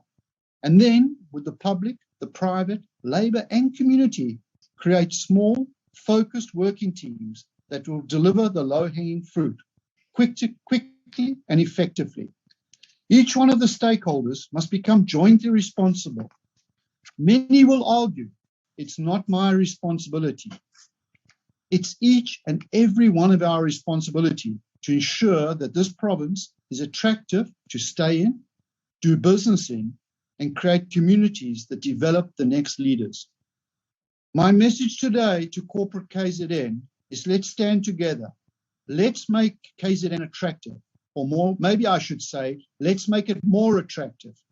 To the provincial government, let's ensure that there's absolute, good, clear, and transparent communication, and let's deliver with speed.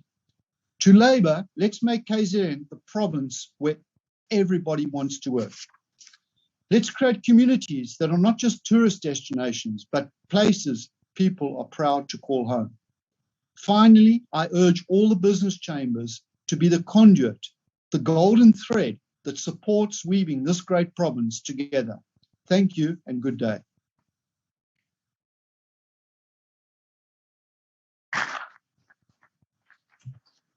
Thank you very much, Mr. Nigel Ward, for those key words of support from the business community. Just highlighting a few areas from your speech: protecting the economy, economic recovery, an all-inclusive economy, and job creation. And also, very importantly, infrastructure development, and ensure that we keep and nurture the current investment that we have in the province, while at the same time looking and attracting new investment that will come into the province. Thank you very much. Our next speaker is the civil society convener, and I'm going to call on stage now Mr. Sthembiso Madlala to speak on behalf of civil society.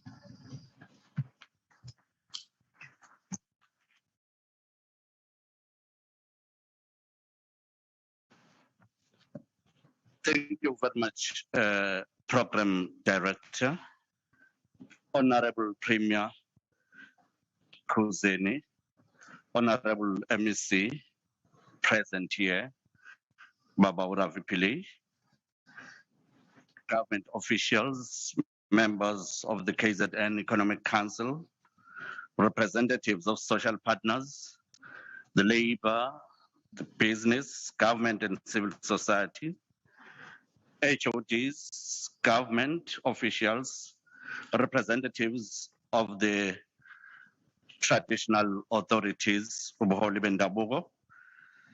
ladies and gentlemen, and also those who are joining us virtually, all protocol observed, I greet you all. Thank you very much. Just a very interesting observation. To start on a lighter note, I've noticed that I'm not the only one or the only dinosaur who still uses paper for presentation. I've seen some other dinosaurs, but I assure you that we are gradually migrating. I'm not referring to your MEC, Rafi. Ladies and gentlemen, on a serious note, it's a great honor and a privilege for me to address this august gathering of different social partners. Today, fellow compatriots, marks another great milestone in the history of the KZN Economic Council in its more than 10 years of existence and the journey of working together to build an inclusive and thriving economy, to collaborate with each other to build a capable and a responsive province that puts people first. We are, you'll agree with me, ladies and gentlemen, that we are also gathered at a time that is unprecedented, last seen a century ago, where the devastating impact of COVID-19 reverberates throughout all spheres of our society. This social compact that we will be signing gives life to the KZN Economic Recovery, Reconstruction and Transformation Plan. What is more important is that the compact is premised on the very important lessons that we've learned throughout the COVID era. I'll just share with you 4 very critical lessons that I think as civil society that we've learned through the pandemic era.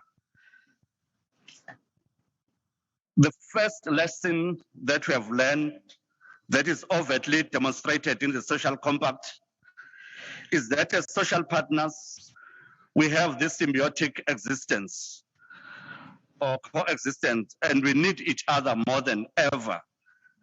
We've seen during the COVID-19, even the most conservative and stubborn sectors that have been denying transformation, like the tourism sector and the construction sector, are coming closer now because they realize that we are in this thing together.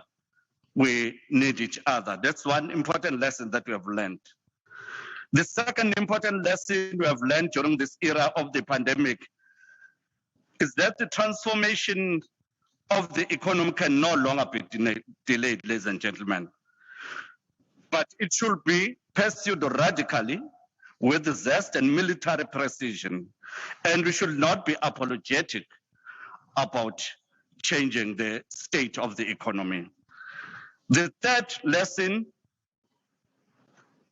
that we've learned was the acute and visible poverty, high rate of unemployment, and gross inequality. That is the sad thing that we witnessed during the pandemic. It's not that it was not there, but it was very acute since 2020.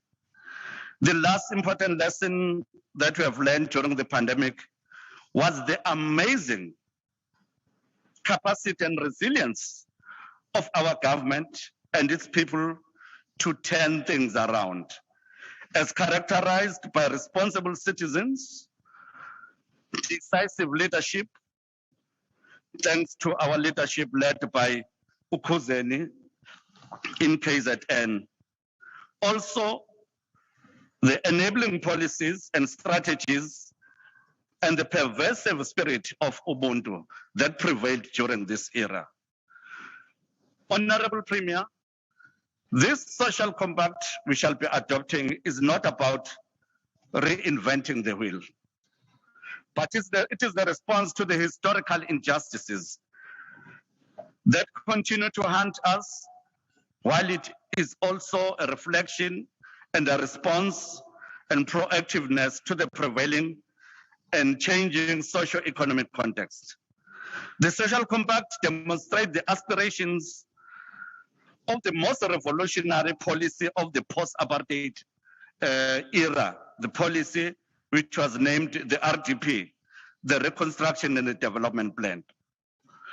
This social compact also resonates with the spirit of the maxim of the United Nations Sustainable Development Goals, which says, I quote, "Leave no one behind." All the nations of the world have signed the Sustainable Development Goals, emphasizing that no one should be left behind. The cooperation of the different partners, as demonstrated by cooperation of social partners through the KZN Economic Council, shall ensure, and we must make sure, ladies and gentlemen, that no one is left behind. The social compact is, to all intents and purposes, a commitment of all social partners to implement the provincial growth and development strategy, to execute the KZN Economic Recovery, Reconstruction and Transformation Plan through the district development-based approach. As civil society, in all our diversity, because we always acknowledge that we are not a homogeneous sector, we are highly indebted to the governing party for its pro-poor policies and people-centered policies and strategies. The onus, ladies and gentlemen, is upon us as social partners to translate these policies and strategies into the tangible gains for the people of this province, in particular, and the Republic of South Africa in general. And we dare not fail on this mandate.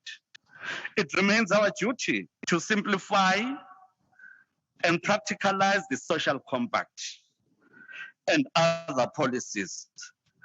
And we dare not be bogged down on bureaucratic tendencies of complicating the simple and failing to simplify the complex.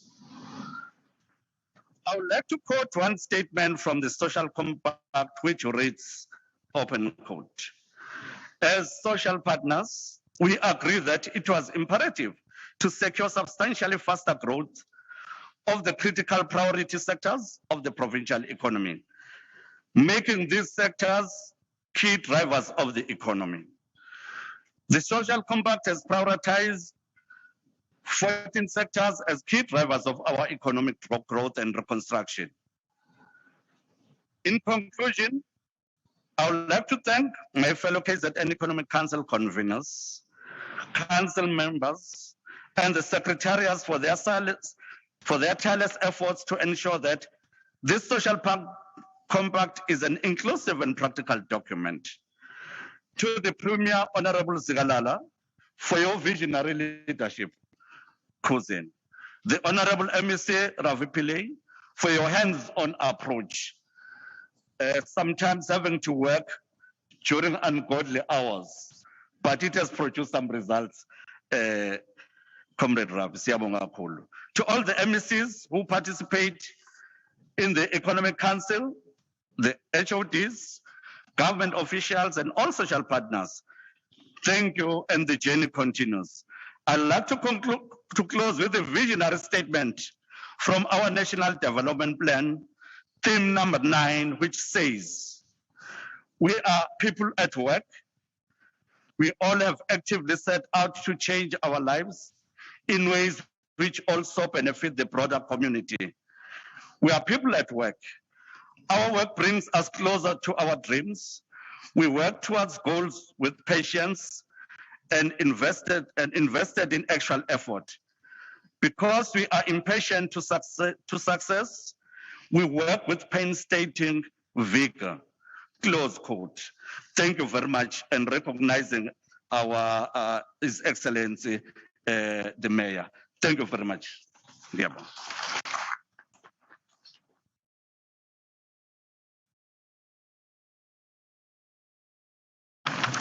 Thank you very much, Mr. Sthembiso Madlala, representing civil society.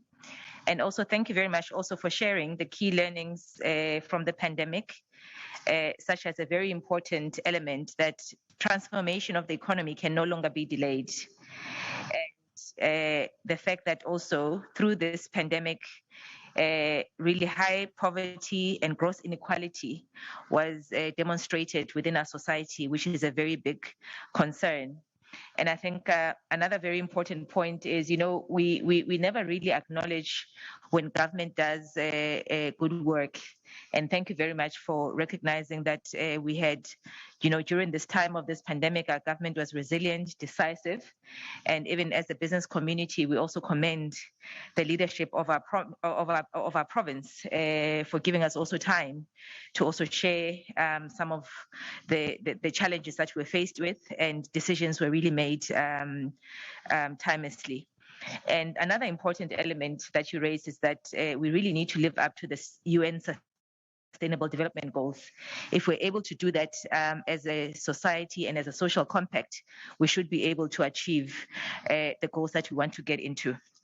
The next speaker is MEC Nomusa Dube-Ncube, who's going to be joining us virtually. And she is going to be giving us remarks and also introduction to our keynote speaker for today, which is our Honorable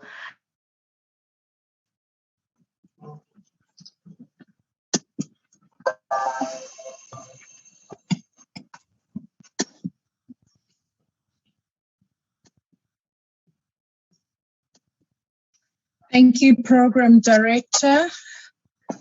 Good morning to you, Program Director, Ms. Pillay, CEO of Chamber.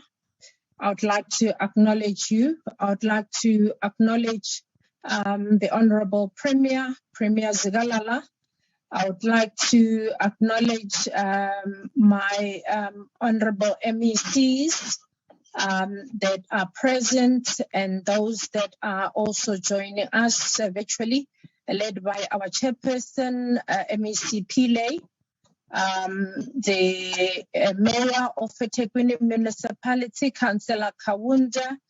I would also like to acknowledge the leadership of the traditional house, Amakhosi Asendlunkulu, elidwa ngusihlalo wamakhosi kanye nama leadership from the district houses, inkosi yasemadungeni sifisa ukwamukela the secretary of ACTA and the delegation from ACTA.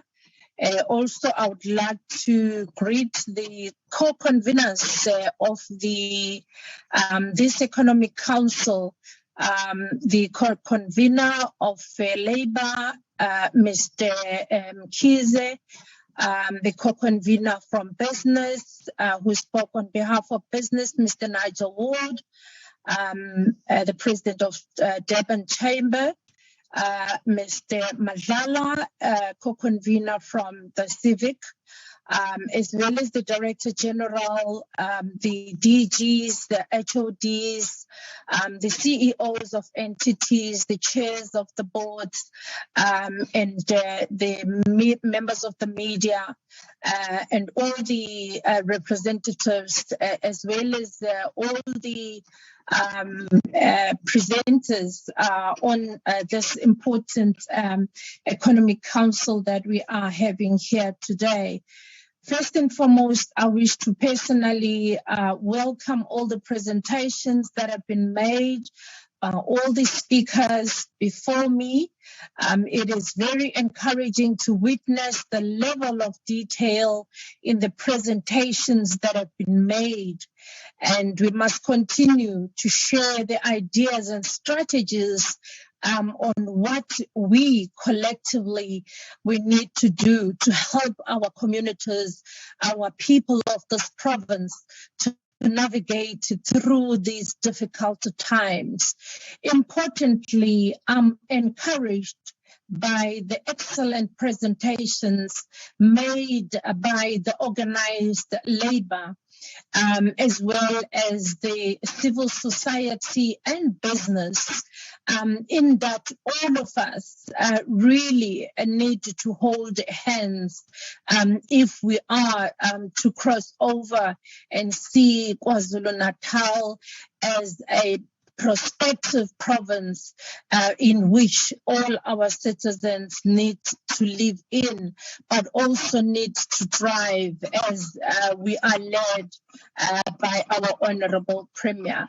Perhaps we also may need to be take the presentations further. By going to communities, I know that we are going to be taking these discussions to the different districts to demonstrate that there is a lot of work that all of us need to working with municipalities to look at our various economic challenges that we are facing, but also come up with solutions that we need to put in place to alleviate the challenges that we are facing. I'm highlighting these because we continue to receive and see the protests, but also see a number of our communities and our people that are unemployed. And I'm not going to talk about that because the speakers before me, but also our economic speaker spoke at length about our economic outlook, but also about the challenges that are faced by the economy. Many people have been retrenched, and we know as well that many businesses have had to fold, and we need to use this Economic Council as a structure to bridge this gap between government, business, social partners, as well as the communities. We need to urgently meet with the key industries in the various sectors, as alluded to by the Honorable Pillay, in the construction, in the travel and tourism, and the creative, in the informal sector, our cooperatives, in the digital economy, the clothing, the textile, the agriculture, the local economic practitioners, and many other sectors. Program Director, I must hasten to point out that as government, We also are moving with speed, led by our Premier, to remove the red tape in order to ensure that government work effectively and efficiently with all the stakeholders, but also provide that environment that is conducive for businesses to can ensure that the environment is conducive to invest in our province. With the leadership of the Premier and his support, our Executive Council have stated that the emerging entrepreneurs, the marginalized businesses, our cooperatives and our government need to utilize our strength of our 133 billion provincial budget that is allocated, to use that as a springboard for the economic spin that will assist our communities and our businesses.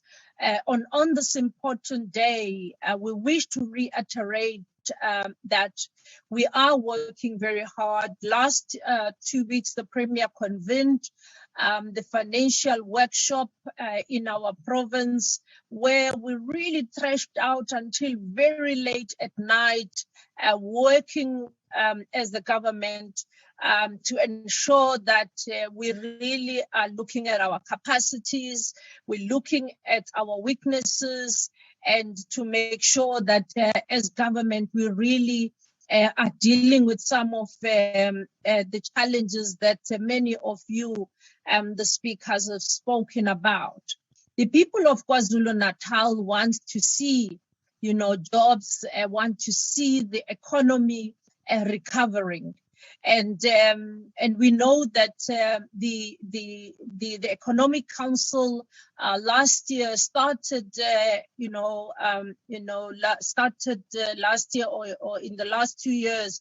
We even started moving into different districts when we started with going to Emandeni, meeting with communities, with various stakeholders, moving to King's HYO and moving to various areas, really beginning to get to grips with what is it that is happening to our local businesses and how can we work with various chambers, with various communities to ensure that we recover those businesses, but also that we create that dialogue between our workers, our businesses, and our communities. So not anymore, as I think Mr. Mkhize was saying, should we be looking at coronavirus alone, but we should also be saying what solutions should we be putting on the table to ensure that with the situation as abnormal as it is with the coronavirus, the province of KwaZulu-Natal survive the economic challenges that we are facing. Are we going to see the KZN losing its position as a second contributor to the GDP? And today's gathering has created that opportunity for us to examine and answer those questions. And undoubtedly, we are called upon to prove the relevance of our Economic Council here in the next 2 days. Our Premier will spell out in the program of action the program of this government. He will also address a number of questions that we have looked at our economy. He will also be looking at how our province is positioning itself. And it is really our conviction that we are hard at work as KwaZulu-Natal to ensure that the Economic Council is working with all the stakeholders, and it is relevant today and even tomorrow to ensure that we position ourselves as KwaZulu-Natal. However, the relevancy of the structure will only be enhanced by our ability to meet the expectations as well as the aspirations for improving the livelihood of our ordinary communities and our citizens of this province.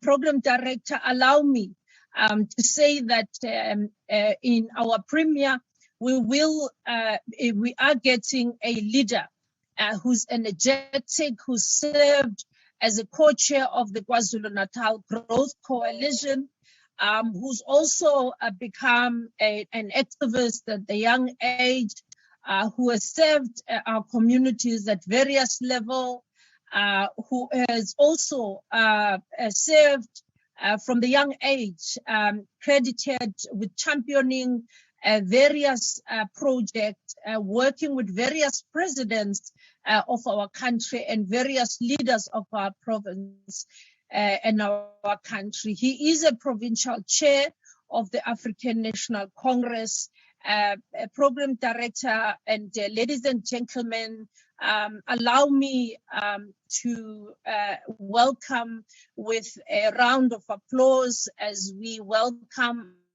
our premier coming on stage to address us this morning in the KwaZulu-Natal Economic Council. I thank you.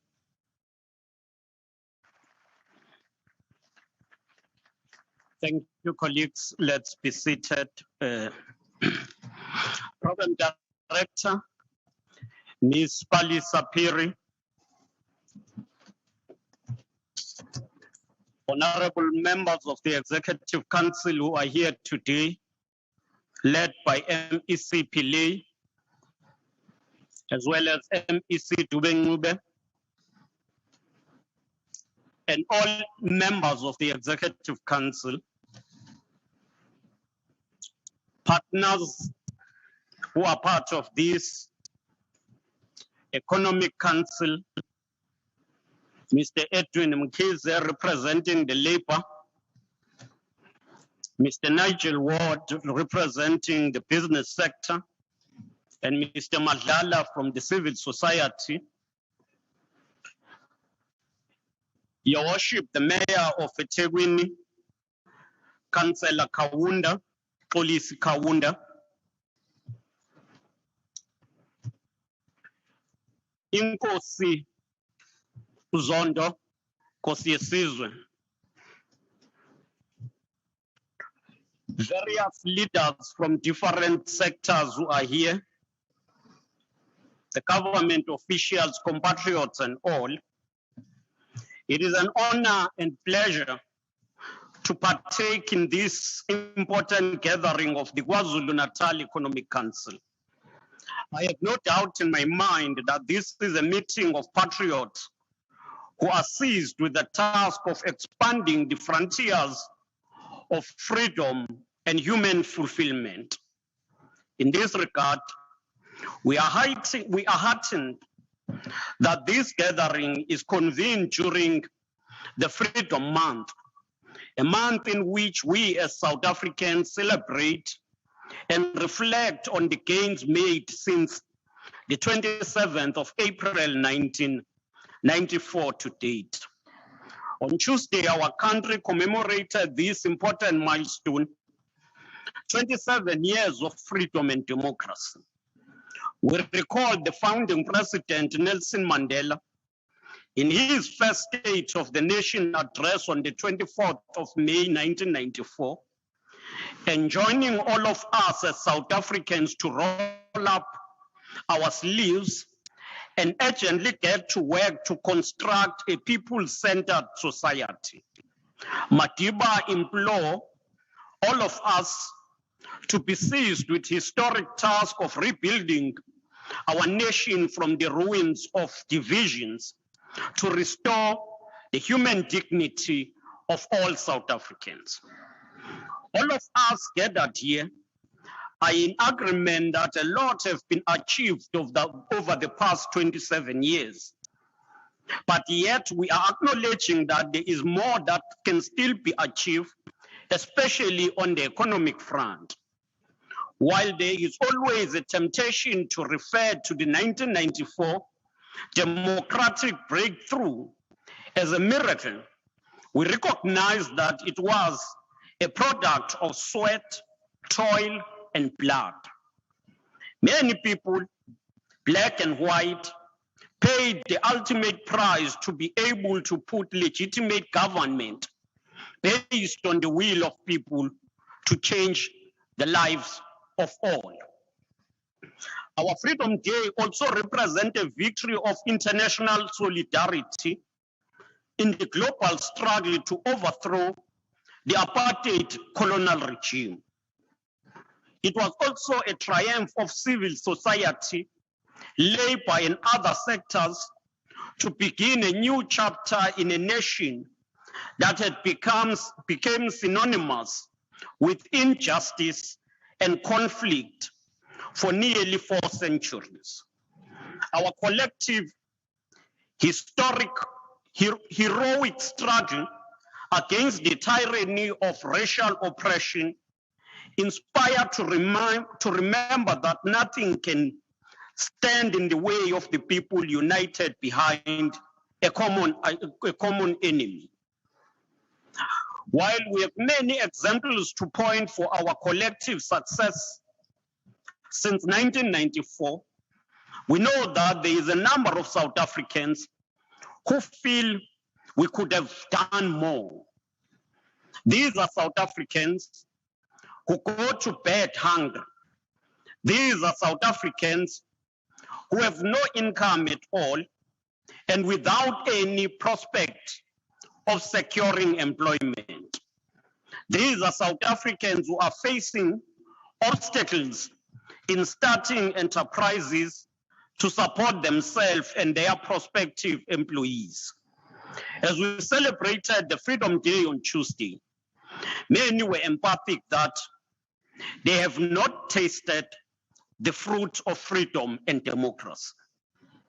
Today, South Africa is faced with an economic crisis and deep levels of race-based and gender-based deprivation and inequality.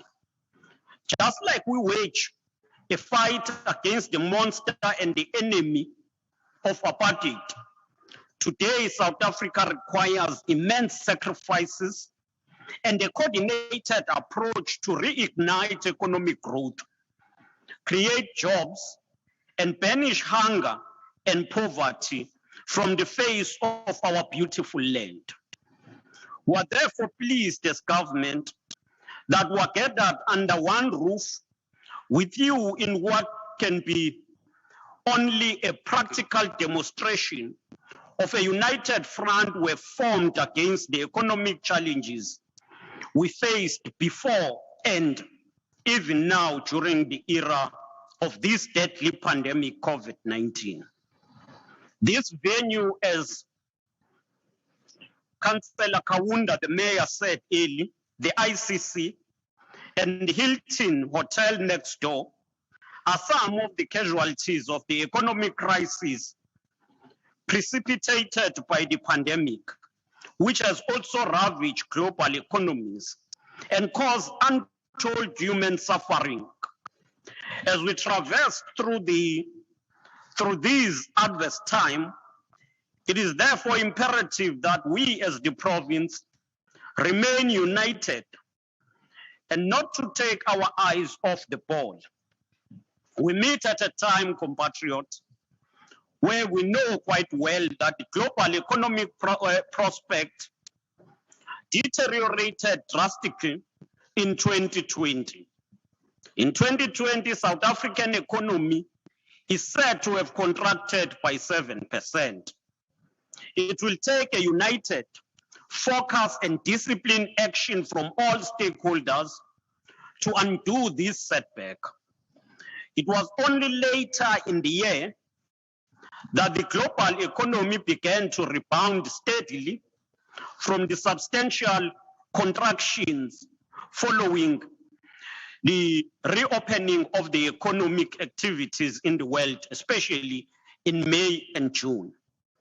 However, the recovery paths remain uncertain as we go through COVID-19 pandemic. Thus, the global growth is estimated to have contracted by 3.5 and expected to rebound significantly by 5.5% in 2021. The country's overall annual economic performance, the growth domestic product, increased at an annualized rate of 6.3% in the fourth quarter of 2020. This was supported by further easing of lockdown restriction in the country and largely driven by manufacturing industry. But on a year-on-year basis, the economy contracted by 4% in the fourth quarter of 2020.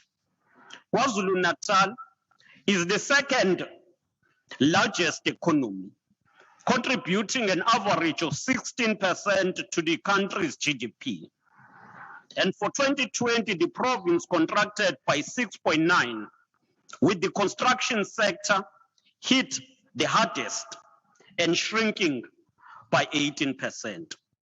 One of the province's most important sectors in terms of job creation and contribution to the GDP is manufacturing sector, and it also contracted by 11%. We know quite well that tourism also was heavily hit by the period of the lockdown and the COVID-19. And during the same time, unemployment also rose, as reflected in the quarterly labor force survey. And it has been reported that the South African unemployment rate is standing now at 32.5%. As the economy enters into a state of recovery, it is vital for our policies to focus on inclusive economic growth that promote both public and private sector investment, especially in infrastructure, and therefore ensure that the expenditure is directed accordingly. As the provincial government of KwaZulu-Natal, we continue engaging economic development partners and stakeholders to promote key trade and investment opportunities in a more targeted way. Since the news of the first confirmed case of COVID-19 in March 2020, the lives of South Africans changed. In a period of the year, we lost our loved ones, we lost colleagues, neighbors, and friends. People lost jobs, and businesses were forced to close down. Since the arrival of this global pandemic, we've had to change our priorities in order to manage the crisis and find ways of rebuilding as well as reconstructing the economy. On the 26th of February this year, we presented the State of the Province address under the theme, quickening the tempo to ensure economic recovery and job creation. We define our task and our focus as such because whatever we do must be done with speed. But also we took that opportunity to present our focal plan to reignite and restructure the economy. Our focus is on the following: intensifying the fight against COVID-19, reignite economic growth and job creation, building social cohesion, fighting crime and corruption, delivering basic services, in particular water, building a capable and ethical developmental state. And therefore, all of us should unite around these 5 priorities. As the province, we are working hard to promote and improve the capacity of the developmental state so that it can actively and effectively deliver on its role of tackling the root causes of poverty, inequality, and unemployment. We're working closely with law enforcement agencies and community to fight crime, including economic sabotage crimes. Working with the national government, we are determined to fight those who hijack construction sites, extort bribes, and we are forceful to ensure that all these activities or forums are coming to the end. We're monitoring police and ensure that each case is followed to the logical conclusion. Such actions are in not any way closer to the ANC's interpretation of radical economic transformation. Radical economic transformation is a clear policy which seeks to address the economic imbalance but has nothing to do with crime and extort bribes from businesses. As government, we support calls that South Africa must prioritize employment. And in all what we do, let us focus on employment. We are clearly opposed to anything that will tell us that let us promote growth at the expense of employment. We call on business community to partner with us in the effort to stabilize the province, but also ensure economic growth that will result in the creation of employment for our people. We also have to work together to support the logistics and hospitality industry that have suffered during this past era. As KwaZulu-Natal, we have said that creation of jobs, supporting manufacturing, boosting agricultural production, localization in goods and services, and igniting township and rural economies must consume our energies in 2021. Let me take this opportunity to reassert this.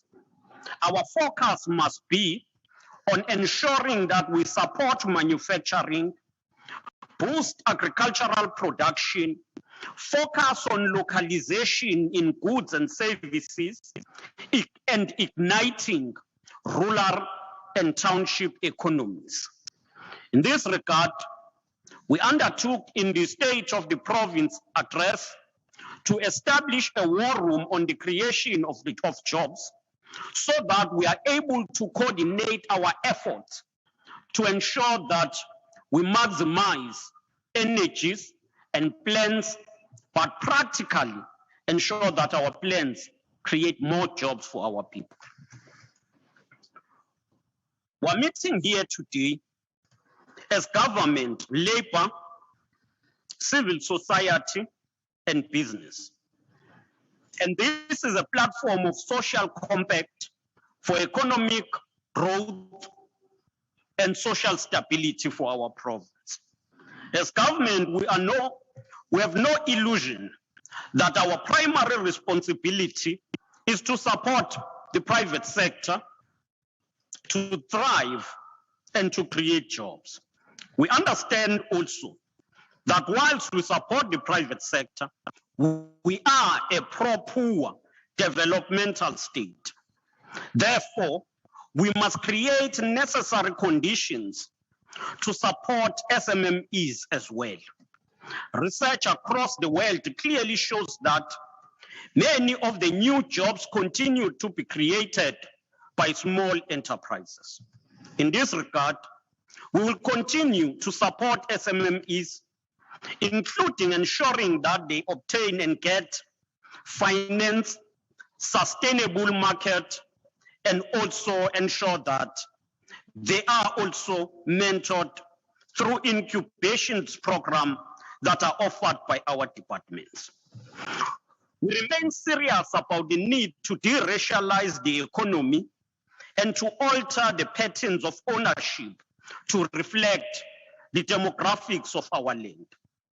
Through the radical economic transformation agenda, We have a direct interest in seeing previously marginalized groups entering the mainstream of the economy. We want to be clear. Ours is not just to resuscitate the economy that was heavily attacked by COVID-19, but ours is to ensure economic restructuring and recovery plan. It should be restructured to ensure meaningful integration of Blacks in general and Africans in particular. As KwaZulu-Natal, we've developed an economic recovery strategy which is disaggregated into 15 economic sectors. And we implore all of you to take time and look on this plan, make your own contributions so that when we adopt it finally, it is a plan that embraces all our interests. We intend to ensure that we grow these sectors as key drivers for export and investment. And these are agriculture and agro-processing, clothing and textile, creative industry, finance and financial services, ICT, and the entire fourth industrial revolution, health, innovation and manufacturing, industrial development, informal sector, infrastructure development with a dedicated focus on water and energy, manufacturing, and paying attention under manufacturing on automotive, paper and pulp, mineral and mineral beneficiation, ocean economy, tourism, transport and logistics. So these are 15 sectors we've identified. And in each of these, we are dedicating working streams that will coordinate and ensure that there are clear interventions and milestones with timelines. Compatriots, this social compact we have forged as KwaZulu-Natal has evolved over years.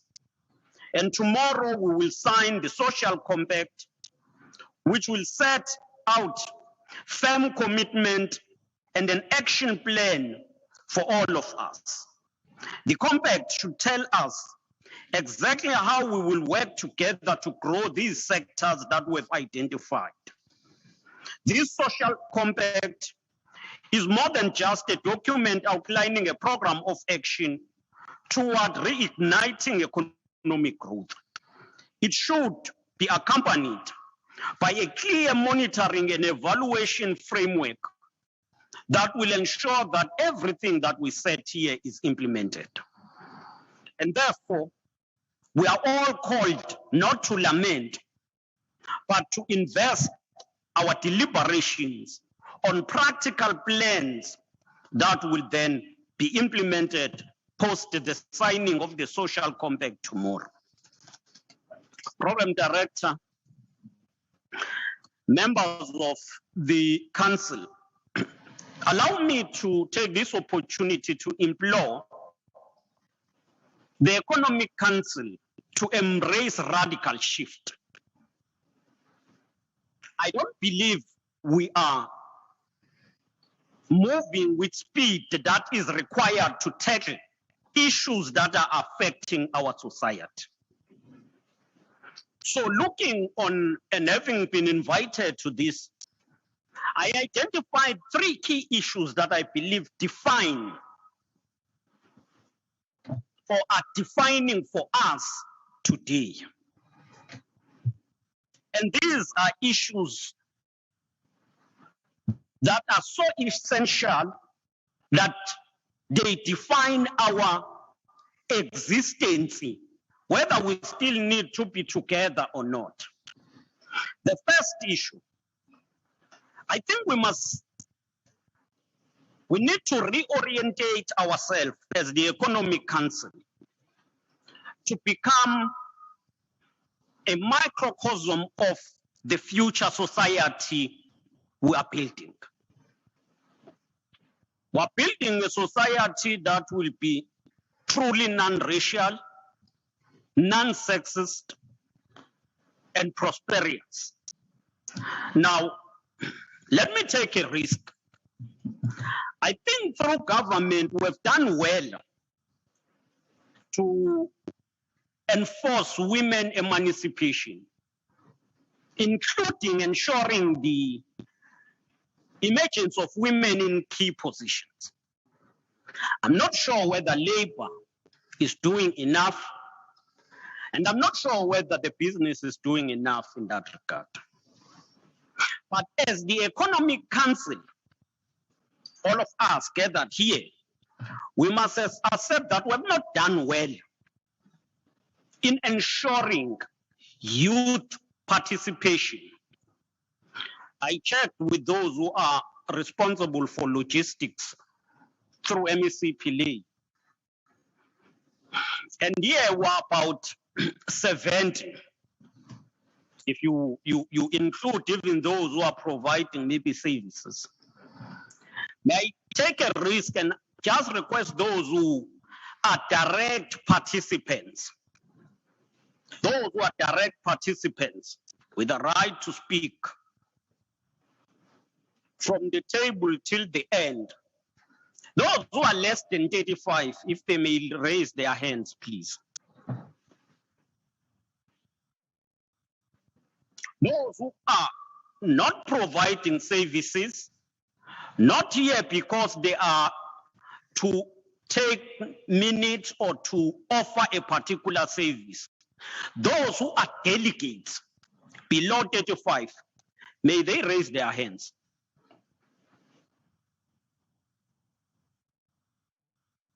So we've got 5 young people who are less than 35. In a forum for people who are more than 70. And that talks to youth representation in the economic structures of KwaZulu-Natal. I'm raising this point because it is so strategic. You may not think that it is important for any of our chamber to exist effectively for the next 10 years. It needs young people who will learn how things are done, the culture, professionalism, internalize this, and then with time they will become leaders. For the labor movement, we need young people who will understand the question of unity and struggle of the opposite, as the representative of labor unpacked earlier. The labor need work, they need to get salary to support their families and extended families. But business, to become productive, they need the labor to employ. If we don't invest in young people who will understand that dialectical link and relationship between the business and labor as defined by the unity and struggle of the opposite, it means we've got a risk for tomorrow.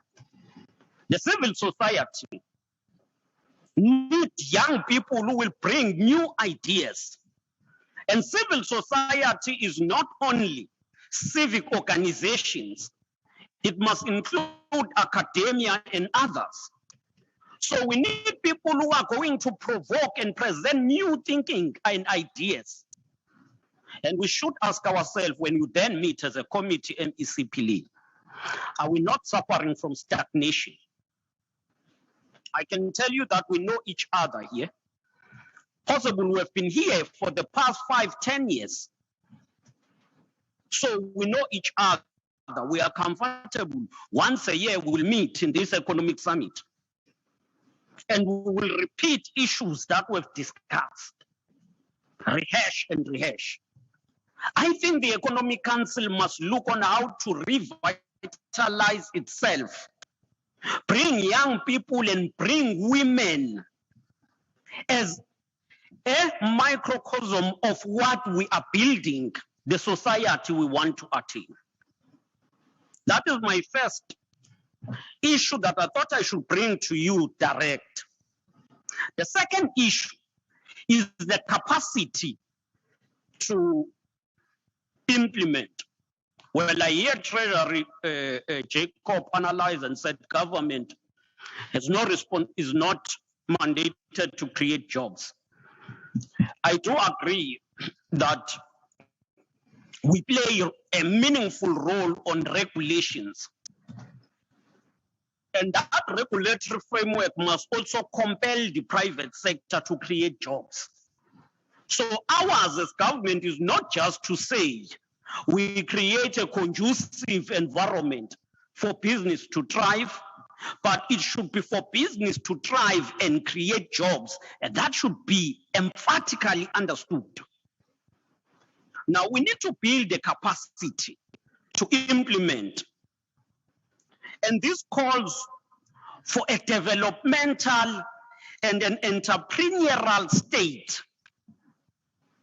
A state that pulls the private sector, the labor, and the civil society, mobilize all of them around one common agenda and ensure implementation.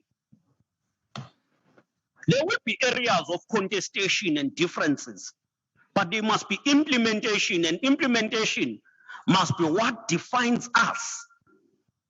If we agree on certain interventions and programs, we must all be united around that. We may differ with the labor when they say, let us give people loans without guarantees. That is fine. We'll differ, debate those issues. But what is needed is the implementation of everything that we agree on. So this platform needs to build the capacity to implement. Government must lead the way, and the private sector must be able to respond. But also the labor need to mobilize the labor to participate. And I must say that the productivity level in South Africa is too low than other countries. Whether you are dealing with government or the private sector, the productivity level is nowhere compared to other developing countries. So the capacity to implement is what we need. The third point, we need to build a productive economy. And therefore, industrialization must be a cornerstone of economic growth. Industrialization. On the 1st of January this year, the African Free Continental Trade Area came into operation. We must ensure that this gigantic continental move is realistic. And in doing so, we must promote those who manufacture to export to the continent as a whole. And therefore, at this level, we should be concerned about those issues so that we seize the opportunities. Before the end of May, the provincial government of KwaZulu-Natal will sign a memorandum of understanding with Africa Export and Import Bank, AfriXIN, to provide funding for entrepreneurs intending to explore export market. And we do so to support small entrepreneurs, but also to open space for big conglomerate to build their capacity to service the African market. I've taken a risk to present these three priorities as time defining for ourselves. A moment not used is an opportunity lost and a time wasted. I hope this platform will be equal to the task. I thank you, Program Director.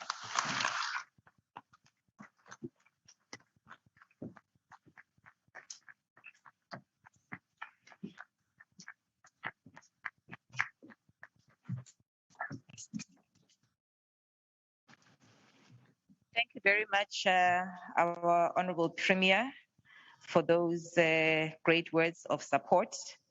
Also, thank you to MEC Dube Ngube for the words of support and remarks. Premier, I've just captured a few key things that you have mentioned in your speech that I'm hoping, again, like you requested, that these are things that will be discussed in the deliberations.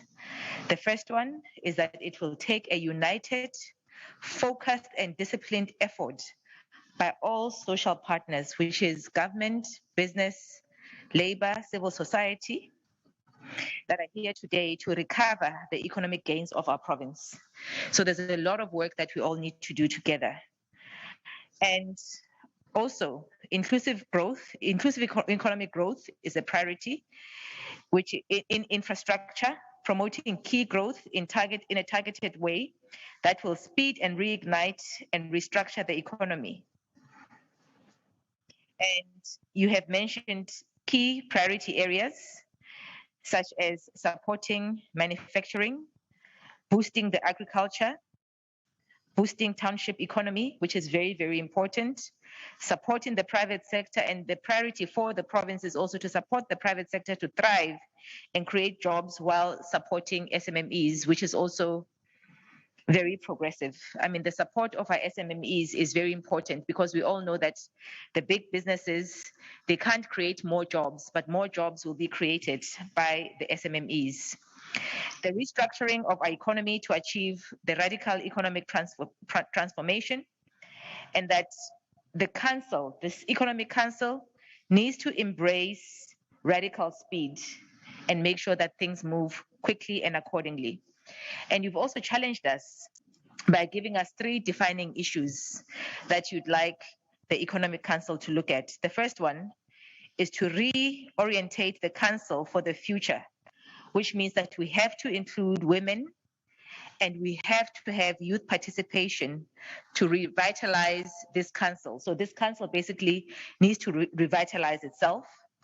And also, a very important element is, I know, Premier, you always like to say that it's always good, it's all good to present and have plans, but how do we implement? So you've also left this with us, that we need to make sure that this Economic Council does have the capacity to implement the plans that we're discussing that we're going to be doing. And we also need, the third one is that we also need to build a productive economy with industrialization as the cornerstone of the growth. Thank you very much to our Premier, and who was our keynote speaker for today. Just a few announcements that I'm going to be making. We're going to be taking a 15-minute break. So right now it is 11:55. We all need to leave this room because the room needs to be fogged. And we all need to be back here at exactly 10 minutes past 12. There will be tea outside. We are running quite late with our program.